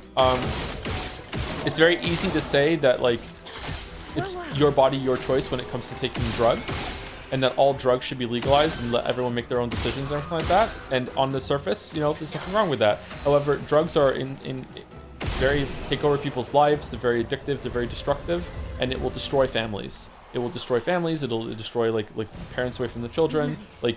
So just saying, waving your hand and being like everyone should be able to be free to do whatever they want on the surface is very true. Like, yeah, of course, but at the same time, some people are very susceptible and weak to certain things, and it's not as easy as being like, yeah, universal freedom for all in all cases. There are certain things that maybe should have more regulations, or maybe shouldn't be allowed, or anything like that. Wait, we're talking about legalizing drugs now because people are saying that escapist media, if escapist media is making people happy, then just let them do it. Escapist media can be like a drug, can be very all encompassing. It can ruin people's finances, their relationships. It can take away all their free time. Like it can be like it can be a really bad thing. Jerry, decolonization would mean that you're giving resources to wean off drugs rather than me throwing in jail for indulging. Yeah, I definitely agree with that. We're not talking about like the pragmatic and the benefits and the detriments of legalizing in that case. It's talking about just personal freedoms is all I'm saying.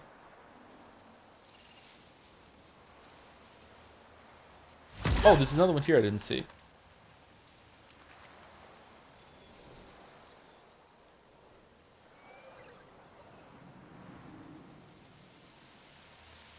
So clear what escapist media is. I mean, that site is in the shitter and Yahtzee left so long with the media. Very nice, very nice. To me, escapist media, I don't know if the chatter is using the same way. It would be something similar to like, you know, that in the near future, like people just plug into their VR headset and just stay in there for a long time, and they're like, it's like a Pearl Jam video, isn't it? Where they just are completely losing themselves to that and they don't realize it. Kind of like what they're doing with the canvas in this one. There's a lot of parallels there. But you could do that today with like I don't know if it would be the social aspect of like stuff like MMOs or maybe even Discord. I don't know if that counts or not.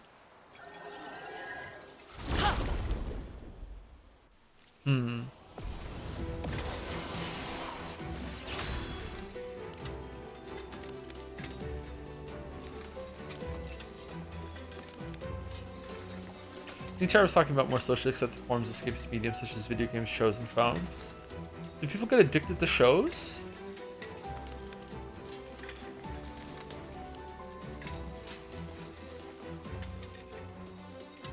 Yeah? Did they really?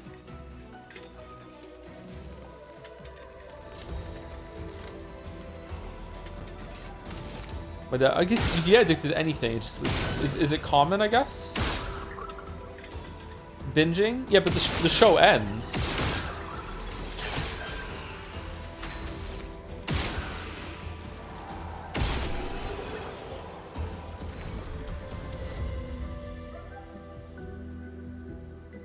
I'm addicted to Joe on Twitter. Oh, thank you so much. So much evil on me. Oh, lovely.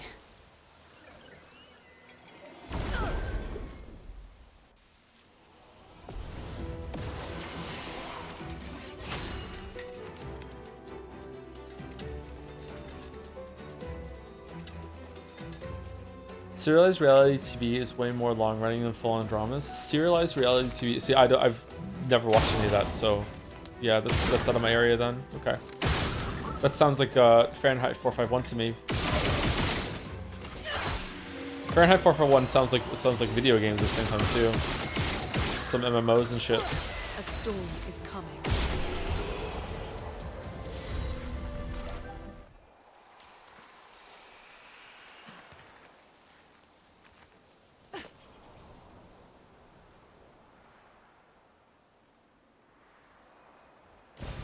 An advantage. Oh, is this just a shortcut or?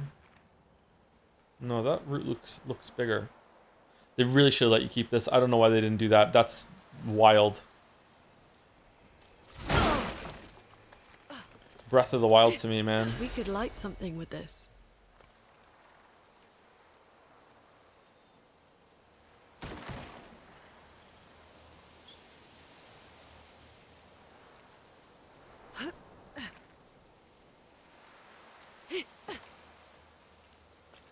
Breath of the Wild is a good game. Get him! Get him! Get him! You mean the paintress? What does she want you to do? She marked the path we must walk, but here I sit in darkness. Without light, I cannot follow her. Follow where? What kind of light? A pure light. I must bring forth a flame that lights the path forward. Something flammable then? Shine, need to shine. Oh. Gone are the days when I wandered in darkness. Soon I shall shine. What's the next stream game? Nobody knows. Light it. Help me shine. Make me complete. Very precise shot, perhaps? Oh, this light. Didn't have to use the shooting in the environment much at all, actually. I must join the others. Leave me, mistress. For the future, showering darkness. You should... Will please Mistress capture light. My light, I caught only a glimpse. What was that about? I felt my mistress guiding me. I could almost hear her. I must have more light. To understand what she asks of me. I need to shine once more. What did it mean by light? Let's keep an eye out for other Neverons like this one. We might learn something. Exactly, there are comparisons you can make to drug use. I'm defining escapist media as media which seeks to entertain more than inform. I'm not saying that we have to completely unplug from games, memes, social media, TV, etc. But if you overindulge in these vices, instead of working on yourself, you can ruin yourself. You need a balanced media diet. You can't spend most of your days busying yourself with entertainment. Okay, you're definitely not wrong, but my god, do I hate the term balanced media diet. Like, everything has to be just carefully, like, again, sorry, I know it sounds like I'm fucking, like, disagreeing with you, but I'm not. It fucking just triggers the fuck out of me. But you're not wrong. Fucking hell. It just sounds so puritanical to me. It just gets my back up right away. I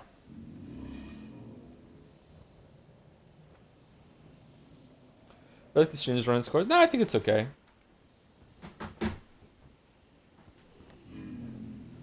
Yes, my media calories.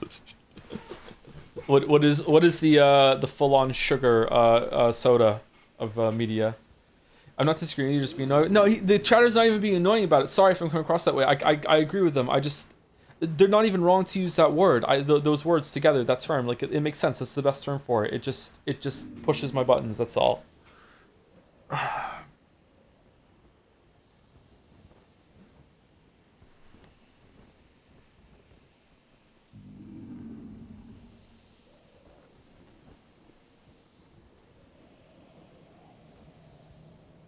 think that most shows and movies produced by Netflix are so shallow that are more enjoyable if you watch them as a second screen. I think that is an especially insidious type of escapist media. Maybe the right word would be content for content's sake. Isn't that what my streams are to a lot of people? I guess the streams are at least a social interaction, but maybe that's a trap as well.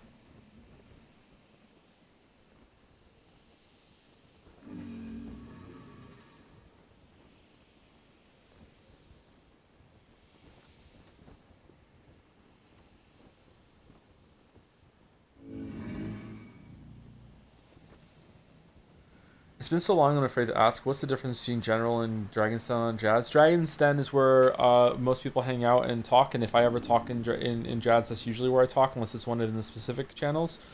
General is just like a catch-all that some people come in and then move on to the other ones later. It has also kind of become the default for some of the gacha shit. So, unfortunately. But yeah. General, you probably just want to leave General and just go into Dragon's Den or one of the other things, yeah.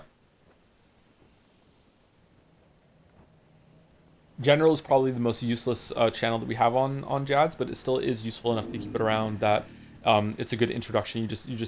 You are kicked into it, but also you don't have to like worry that you're going into like an ongoing conversation that's raging at the same time.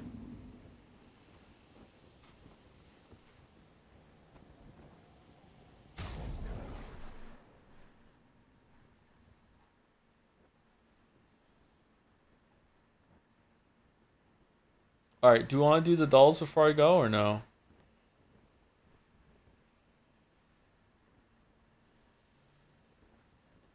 Who's last person I said thank you to? Did I say thank you to LaRoche Monty yesterday? Thank you, LaRoche Monty, for the resub.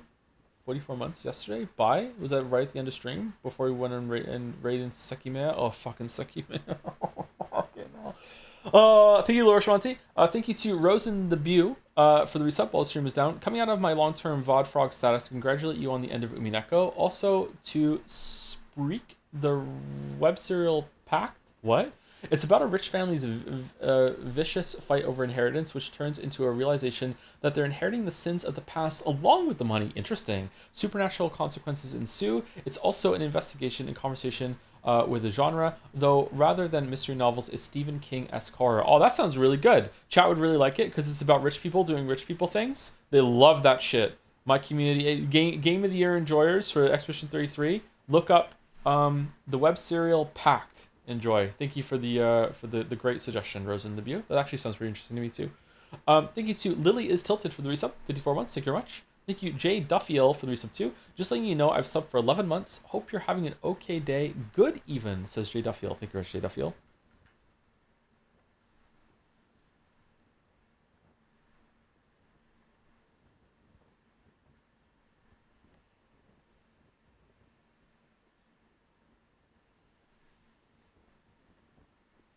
Thank you, Jay Duffiel.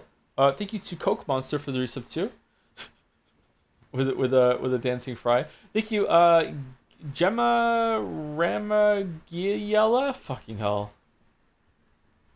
Gemma Rama Regalia. Maybe it's that for the resub. Hey To, did you end up finishing Twin Peaks? I just finished season 1. Curious to know what you think. I think I only watched the first 3 episodes. There hasn't been much TV watching at all. I can't remember last time I watched an episode of TV. Maybe it was Twin Peaks months ago. The last movie I watched was John Wick 4. I don't really watch a lot of TV or movies nowadays. The only things I watch lately are some fitness videos on YouTube whenever I'm having some food. I will just throw like a 20-minute video on or whatever, or a 40-minute video on and put it times 2 speed. Yeah. Just a little ritual to keep myself on some of my goals that I have. Thank you to Thet Nitum for the resub. Hello, Joe. I've been avoiding Umineko Expedition 33 streams for fear of spoilers. Congrats on finishing Umineko, and know in your heart that you will never pronounce my name correctly. Yeah, I know. Yeah. The TNTM. Thank you to Valkeen for the resub with Toms. Thank you, Parathex, for the resub too. Jomaged. Thank you, Yogi105 for the resub. I've been looking since the start of COVID, but hey, 5 months. Really? The start of COVID? That's a long lurk. Thank you for the 5-month resub. Yogi, thank you very much. Hope the content helped you get through COVID.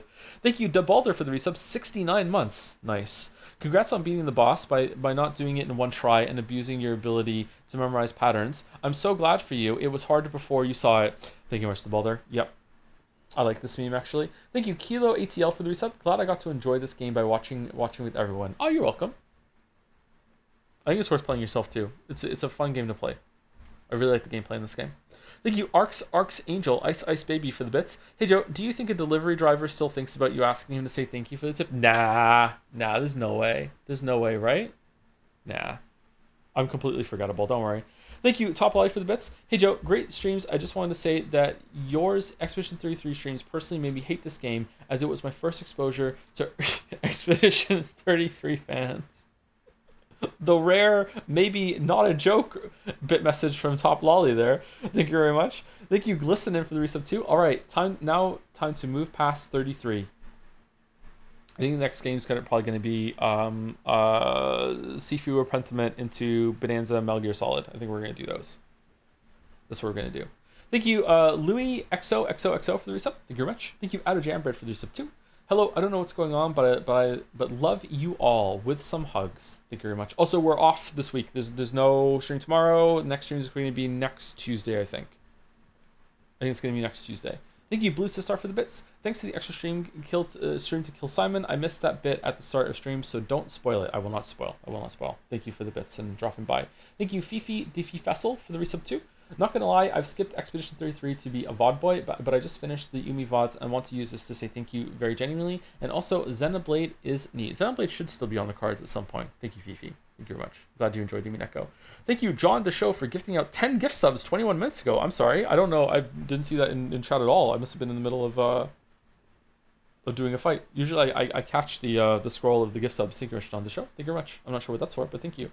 Thank you, Dalmic, for the bits. Work's been really kicking my ass, but at least I've got the VOD still. Shame about, well, everything. But hey, I'm sure at the end of all this, there's a happy ending, and everyone in Lumiere can have a great time. I'm also excited to see you fight some super boss, who I hear has a really complex moveset and multiple phases. Gonna have a great time seeing the entire fight in full once I get home. Take it easy, boss man. Thank you very much, Dalmic. Thank you. Thank you. Halfway through reading that, I hope that's where that was going, and it was. It's a great ending. Great ending. Thank you to Apura Mega for the resub. By the way, about shooting in the open world in the game, I mean, you can shoot enemies to stun lock them for 1 second. I don't know what game is not teaching you that, but I cheesed a couple of enemies like that in high-end zones. Oh, can you? I shot an enemy before, and it looked like they reacted, but I didn't realize it stunned them for a second. That's a pretty good use of that system if you want to skip some combat. That's cool. And the last two on my list are Paramonata again with 100 bits. Have you played or at least heard of Pseudo Regalia? Is that the one with the bakery? She has a whole bakery. I genuinely think it has the best platforming in the 3D game, and being a Metroidvania makes it even better. It'd be a one-stream game, Kappa. I think I have seen that. That actually looked really interesting to me in terms of gameplay. I don't know if I would like it, but it looked like the game that you could break very very easily. Yeah. Yeah. It's a furry game, is it not? Thank you, Jamo211 for the bits as well. It's been a really packed stream weekend, so the only thing left to say is I hope you have a great week off. I will try. I will try. We're going to do the dolls, and I think that will start. That game almost made me a furry. Almost? Really? That good, huh? Almost.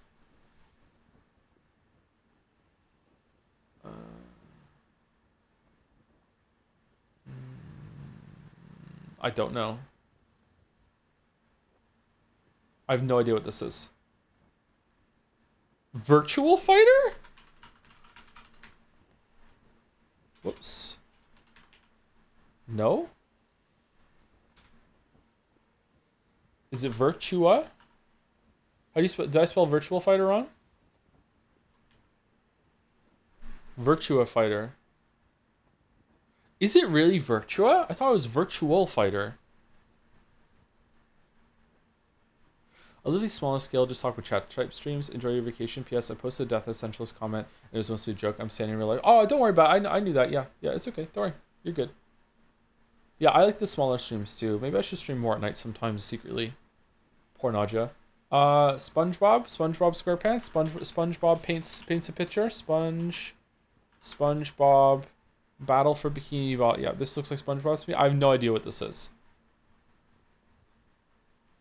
This is Chance of Sonar? Wow, it is.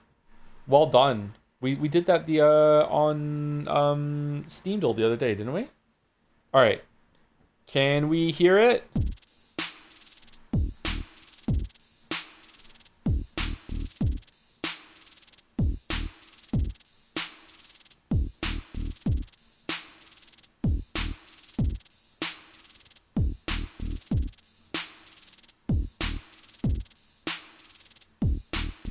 Okay, 9 years ago, 3.2 billion views. Easy part. I don't know this so far.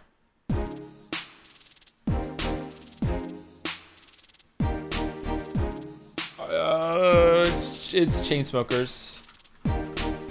We never getting older, right? Chainsmokers. I don't know what it is. Is it Closer with Halsey? Is it something just like this? I don't know. I think it's the one with Halsey in it because there's a female vocal in that. It was that one. Okay, yeah.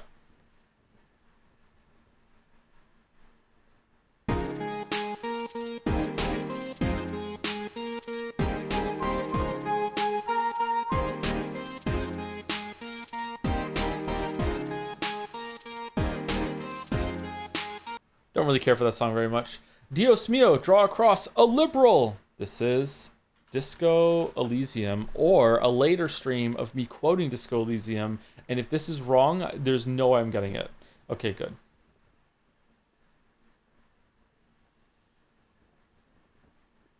Bike Chan. What are you?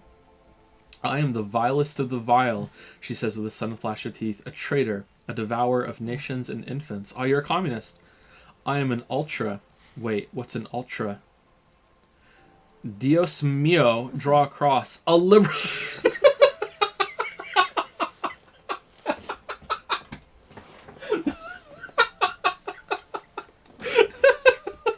Cool, I liberate pretty hard myself. Oh, Disco Elysium is so good. It's so good. Oh, Disco Elysium is so fucking good.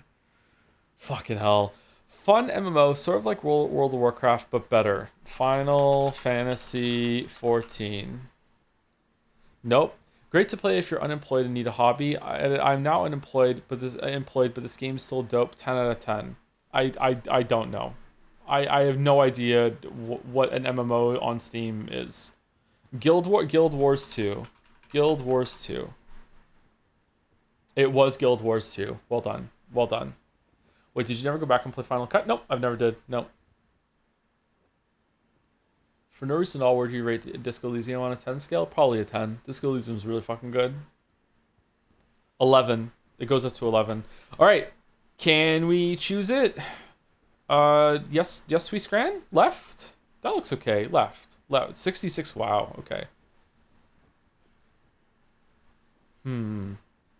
Bacon cheeseburger. Those patties don't look like they've been cooked properly versus steak and sausage. That is a lot of food for $3.90 on the right, and most of it looks pretty good. I wouldn't call this steak and sausage. This looks kind of like a more like Greek kind of thing.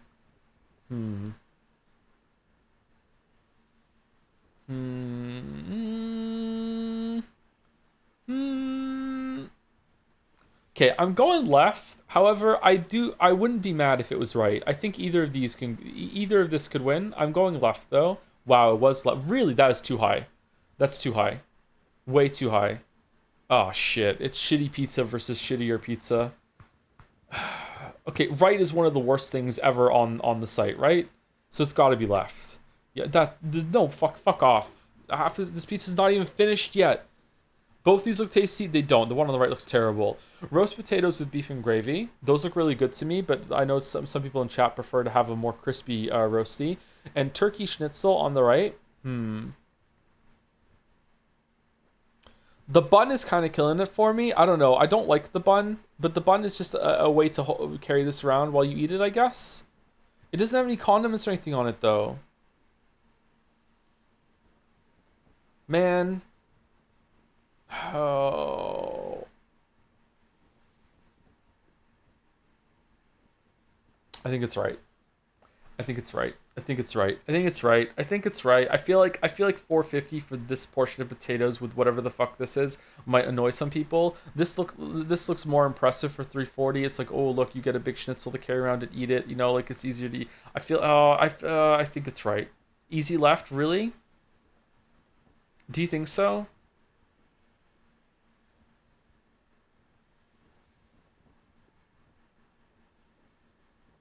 I'm going right. I'm going right. I think I wouldn't be angry if it was left though. Shit, it was left. 84% for this. Bacon cheeseburger. This looks like it was just birthed out of something. Versus buffalo fried chicken burger. Okay. Even though it's double the price, right has a huge presentation buff.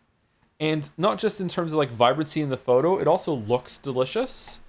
Yeah, left is not rancid. I would eat the fuck out of that. It's just a bad photo, but it does look kind of weird. I know what you're talking about. Black and gold cream puff, banana cream and pastry topped with fudge sauce, $5.75 versus sausage and a beer. Okay. Right is insulting for the price. So I'm going left. Yep. Soy and beef brisket, size 7 sandwich with waffle fries and a Scotch egg versus burger with gherkins. All right, that burger actually looks half decent. This, I don't like this. Like the bun looks, it might be okay. The gherkin is like the lack of shit that's going on here is what's the problem here. This is a bad photo. That doesn't look too bad actually. I would eat that. Left is clearly the winner here though. Yeah, that deserves higher. There have been way worse burgers on that on Scrandle. Chicken tandoori pie. Spicy pie. I don't like that someone has clearly like gone to town on this pie already. Slow cooked beef brisket burger.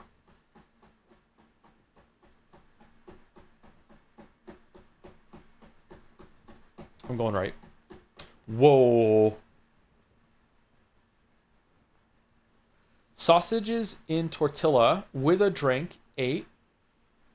This is giving me Baldur's Scrandle vibes for some reason, and it shouldn't. Versus sausage.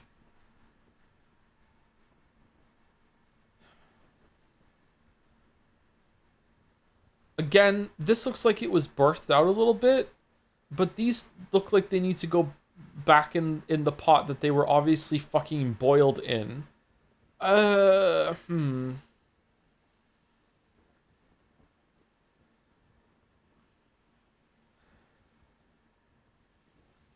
What's going on here? What is this like smuggled bits of extra bullshit that's been on here? What's this? This is not in here. What? Mustard? No, not that. This thing here. These. Crispy onion? Oh. I like a crispy onion. You know what? I'm going right. Damn. Stroopwafel ice cream, free. Versus steak sandwich. You know what? Even for free? No thank you. It's right. What?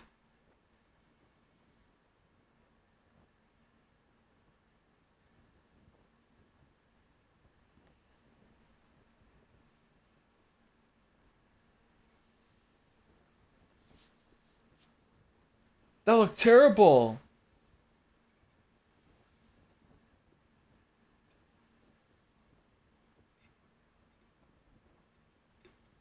My man doesn't know what stroopwafel is. You're right. You're right. Is stroopwafel like one of my future Persona 7 characters?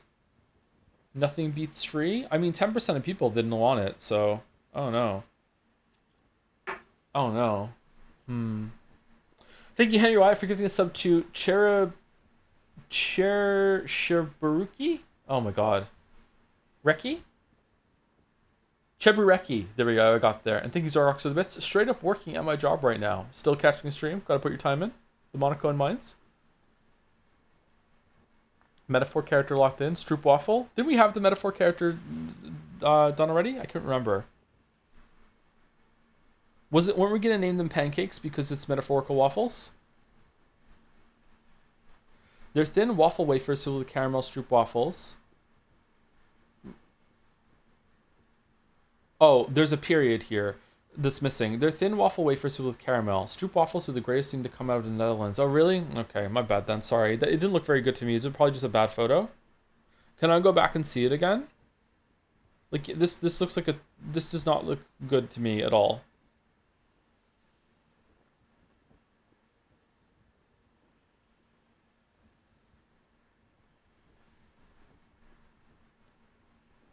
Man, it makes sense. They're close.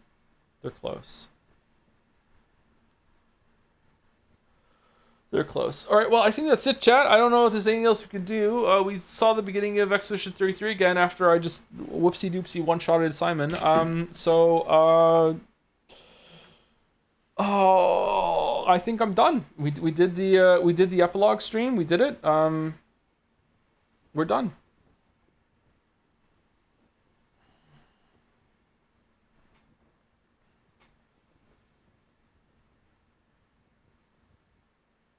Did you like the idea, Simon? I don't know what Simon's meant to represent, to be honest with you. I feel like there's a lot of stuff in this story that's left up to interpretation, and I'm very dismissive of that sort of thing, and I immediately say that means that the writers have no idea what's going on, but there's enough mystery and unanswered questions here that are clearly meant to give you something to think about, that I think maybe there is some sort of sequel or something, or expansion, or something here, some secret part of the story. Clair is a very interesting character to me. I don't know what's going to happen. Final thoughts? We kind of cut yesterday because of mouse. I think I don't have anything else to expand on. Like, I can just repeat some stuff. I really like the gameplay. The gameplay is really good. It did go on a little bit too long, especially in terms of the parry timings. I think that maybe the game is too focused on reacting via parries and dodges for its own good, and kind of invalidates a lot of the turn-based system. But getting the Pictos, the UI problems put aside, I do think that the Pictos and the Luminous system is really, really good. I think they could have had stuff that you could find in the world that gives you stat upgrades instead of just being about levels and the Pictos and the colors. I think that the story was a big disappointment. It was a disappointment sandwich. I really, really, really liked the opening. The opening was my favorite part. I hated the middle, and then at the end I was like, okay, that was a pretty good ending. So like overall, I think I give the gameplay a 9 out of 10, and like the structure of the world and everything and how you explore and all of that, I think I give that a 9 out of 10 or a very high 8 out of 10. The story I'm probably going to give like maybe around a 6 out of 10 or a 7 out of 10, and I think that meets in the middle around an 8 out of 10 overall as a ranking if I have to give it one. I feel like there's a lot of lost potential here in some parts of the gameplay. I do think that Act 3 is the worst part of the game in terms of like the main stuff you're meant to do, but instead of some of the gameplay was actually quite fun, and getting a lot of Pictos and doing like this post-game, this this open world mop-up of all the content. I do think that they could have structured that way better, but it was still enjoyable. I hate Verso because I'm comparing him to a lot of the story stuff that came before, and I wish we'd had that story instead. But with the story that we got, Verso is quite an interesting character, and he's a very sympathetic character. I understand more why he lies and why he manipulated the group to his own ends. But at the same time, I can't ignore the fact that that makes the beginning of the game to me to be a complete and utter waste of time, and is just setting up like the subversion of expectations or whatever, and pulling the wool over your eyes. And I would have preferred to have the story that they set up at the beginning. Even watching it again the second time it survived, like I really like Gustave and everything that happened in Lumiere. I like the expedition idea. I like how the world feels like untamed and really dangerous. That doesn't mean it has to be completely straight from that concept. Like there could have been like there was already building mystery about what the paintress was and what's really going on. Like, why is the number counting down? That would obviously be a very different thing. But like, yeah, I do not like the answers that we got. I do not like the switch up that happened to Act 3. I feel like that was a waste of a premise for me. Once again, as I always have to remind people, I guess, if you think differently, that's great. You're not wrong to do so. There's lots of things here that are up to interpretation, and if it resonated with you, then that's great. I'm really happy for you. Some of the things resonated with me. Like the beginning really resonated with me as like a millennial that had to grow up with the cloud of climate change, just like sometimes quite literally, present. So I just, it just felt like a very, I want to see some people in my generation make art that resonates with me and is for my generation, like by my generation, for my generation. And I thought that's what this was going to be. And then it wasn't. It was just, another like rich people have it so hard, wow story, which is really disappointing. So I really wish that it had been something else instead, and what we got at the beginning. But I still really enjoyed it. I'm glad that I played it. I can sort of understand why some people think it's Game of the Year. I do not understand, and that doesn't mean it's wrong, I do not understand why there's a large people who play games, some people who've been playing games for a long time, who are saying things like, this is now my new favorite thing in all of fiction. This is my new favorite thing in all of media. This is my new favorite game. I'm like really? Like, I can see enjoying it. I can see loving it, but like, really? Like, I don't know where that's coming from. And again, the conspiratorial thoughts I had, that I voiced two times before in these streams, is that maybe it's something about like the idea that not many people made it, and it's like it feels like they're cheering for an underdog, and they feel like they're doing like a morally good thing by supporting it, and the gaming industry is in kind of a weird spot right now where a lot of people like to play AAA games, even they have a love-hate relationship with them, and there's like this growing, I really hate this movement. There's this growing movement of like, if only game devs listened to gamers, gaming would be saved and games would be so much better, and that's just so fucking stupid to me. But like, maybe some people are buying into that narrative, and this is the game where they're like, look what happens when you listen to gamers. You get like this small ragtag group listen to gamers and hired fans, and we got that. Like maybe that's what this is. I don't know. Hey, if you love this game, it's your favorite thing, and you don't feel that way, please do not feel like I'm attacking you or like that. There are other reasons to love this game, don't get me wrong, but like, I'm just trying to like suss out right now in my head like why this has resonated. Not with a lot of people, but like, why has it resonated so highly with so many people? It's weird to me. There's no contest in my mind that Baldur's Gate 3 is the more special experience of these two, that sort of thing. I don't understand. I don't even know if they listen to gamers, they just made a good game. Exactly, that's what I mean. It doesn't even fit that narrative, but maybe it does in some way. Like, I don't know. Like, I just, every single time I saw stuff about this game, it was almost always packaged with, and it was like this romantic story about how it was like a small group of people, and that they found the musician on Reddit, and then they turned into the writer, and like all this other stuff, and it's like it was never, I very rarely, if ever, in a public forum saw people praising this game just for the game's sake. It was always packaged with this like this Trojan horse of like, and so few people made it, and like, it was like, wow, what an achievement for so few people. It was always like that. So like, I don't know, maybe it's something in that area, but I don't know, I'm not sure. I'm really not sure. I don't know.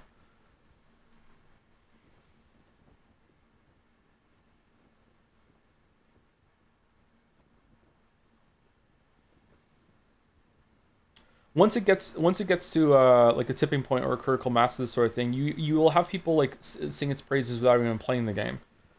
just because they want to be a part of it and they want to farm karma and feel like they're a part of discussion online, which is a weird thing, a really weird thing. I don't know, man. But it's not going to get to that tipping point of critical mass without earning it in some way. So you're looking forward to DK, brother? A little bit, yeah, a little bit. Yeah, I hope it's better than Odyssey. If it's better than Odyssey, or at least as good as Odyssey, I know I'm going to have a good time. I'm not going to have a great time. Like, I like Odyssey, it's fine. But if it's better than Odyssey and they learn some lessons from it, then I'm probably going to have a pretty good time.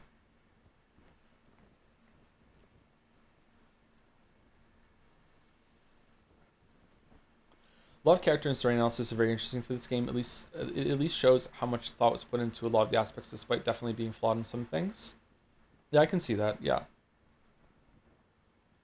think a lot of people, not the majority, discover their favorite game ever every year. Recency bias is a bitch. Yeah, maybe. I don't know. Maybe I'm the weird one for not doing that.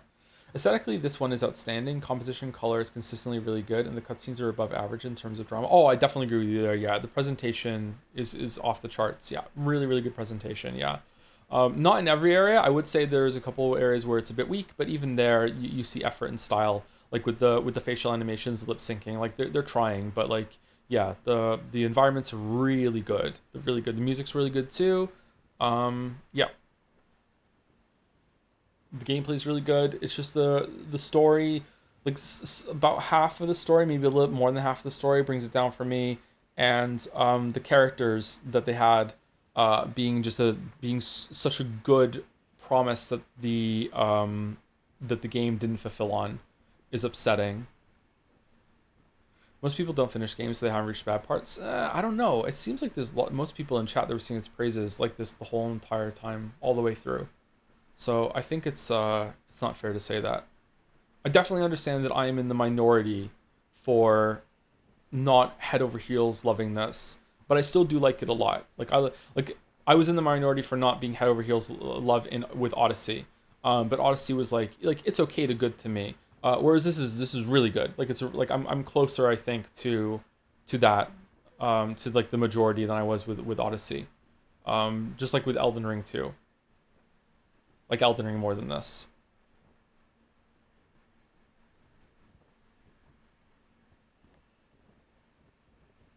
Apologies for rabid chat fans. I enjoy this game, but I also appreciate different opinions. It's okay.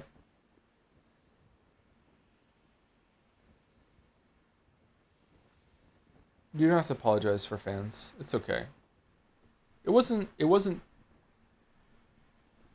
too bad of an experience on my end, but I'm a different person now. If I had this chat maybe even as recently as 5 years ago, I probably would have quit the stream. And just like I would have ripcorded out. I don't know. So I think it was a nice test to see like how I've progressed as a streamer and as a person. That I was able to handle it as well as I did. Not to say that I handled it really well, don't get me wrong, but yeah.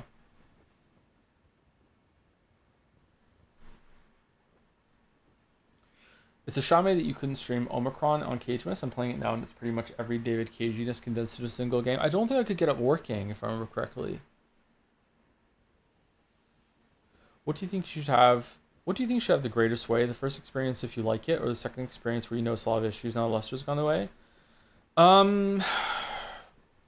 It depends. I would say that this isn't going to be applicable in every case, but I think you should always like veer on the side of whatever maximizes your own enjoyment.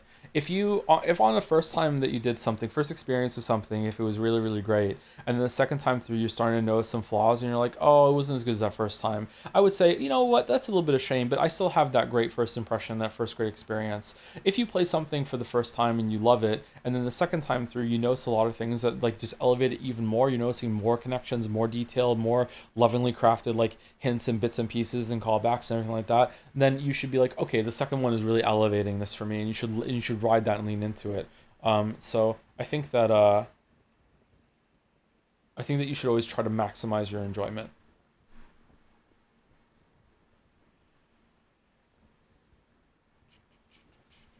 %17% of players on Steam have defeated Simon, so there's a decent chunk of people that have finished. Oh, that is really high. Did they change how they do their Steam metrics now? Most of the time, the end game of that is usually around like 5%, and even that's like a decent number. Like that's like a really popular name, I think. I just pulled 5% on my ass, by the way. I don't know. But like, I know for sure that 17% is a very high thing. Yeah.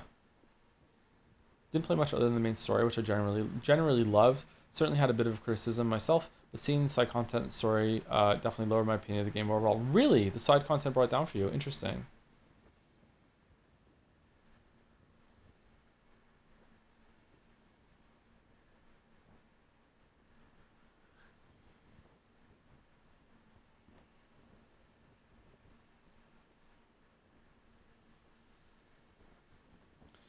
Anyway, that's it for me, chat. Thank you very much for watching the epilogue stream. We managed to squeeze this out into 3 hours, even though the content only lasted like 10 minutes. It's like a video. Anyway, I will see you next Tuesday, unless I get enough people telling me that I should do Gamescom, or if Silksong Shadow drops, then I'm going to have a tough decision to make. But like, yeah, we'll see. I'm probably going to just take the whole time off from streaming. If I feel the urge to like stream a game in the middle of the night, if I get in a bad schedule, maybe I'll do that. I don't know, but I don't know. We'll see. Probably won't.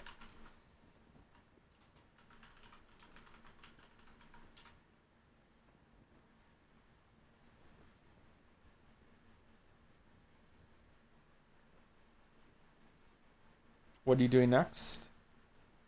Big games are Metal Gear Solid and all of them. Metal Gear Solid. We might take a break between each game. I'm not sure. But Metal Gear Solid series and Donkey Kong Bonanza, and we might do Sifu or Pentiment. Before that though, as like streaming has come back. Here we go. I'll make a decision soon.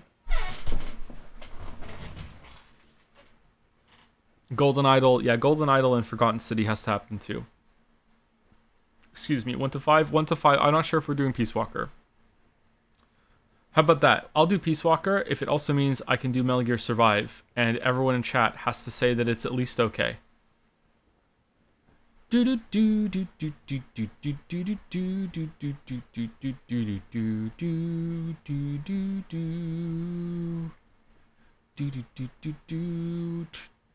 Gear Survive is actually good. It's actually not as bad as the internet made it out to be. Yeah, I played it a little bit too. It has a lot of problems. The UI is one of them, but like everyone was on a Konami fucking hate train when that came out, and it was treated very unfairly, I think. It's not a great game. Not a good game, but it's okay. Anyway, see you later. Pushing the raid through. See you later.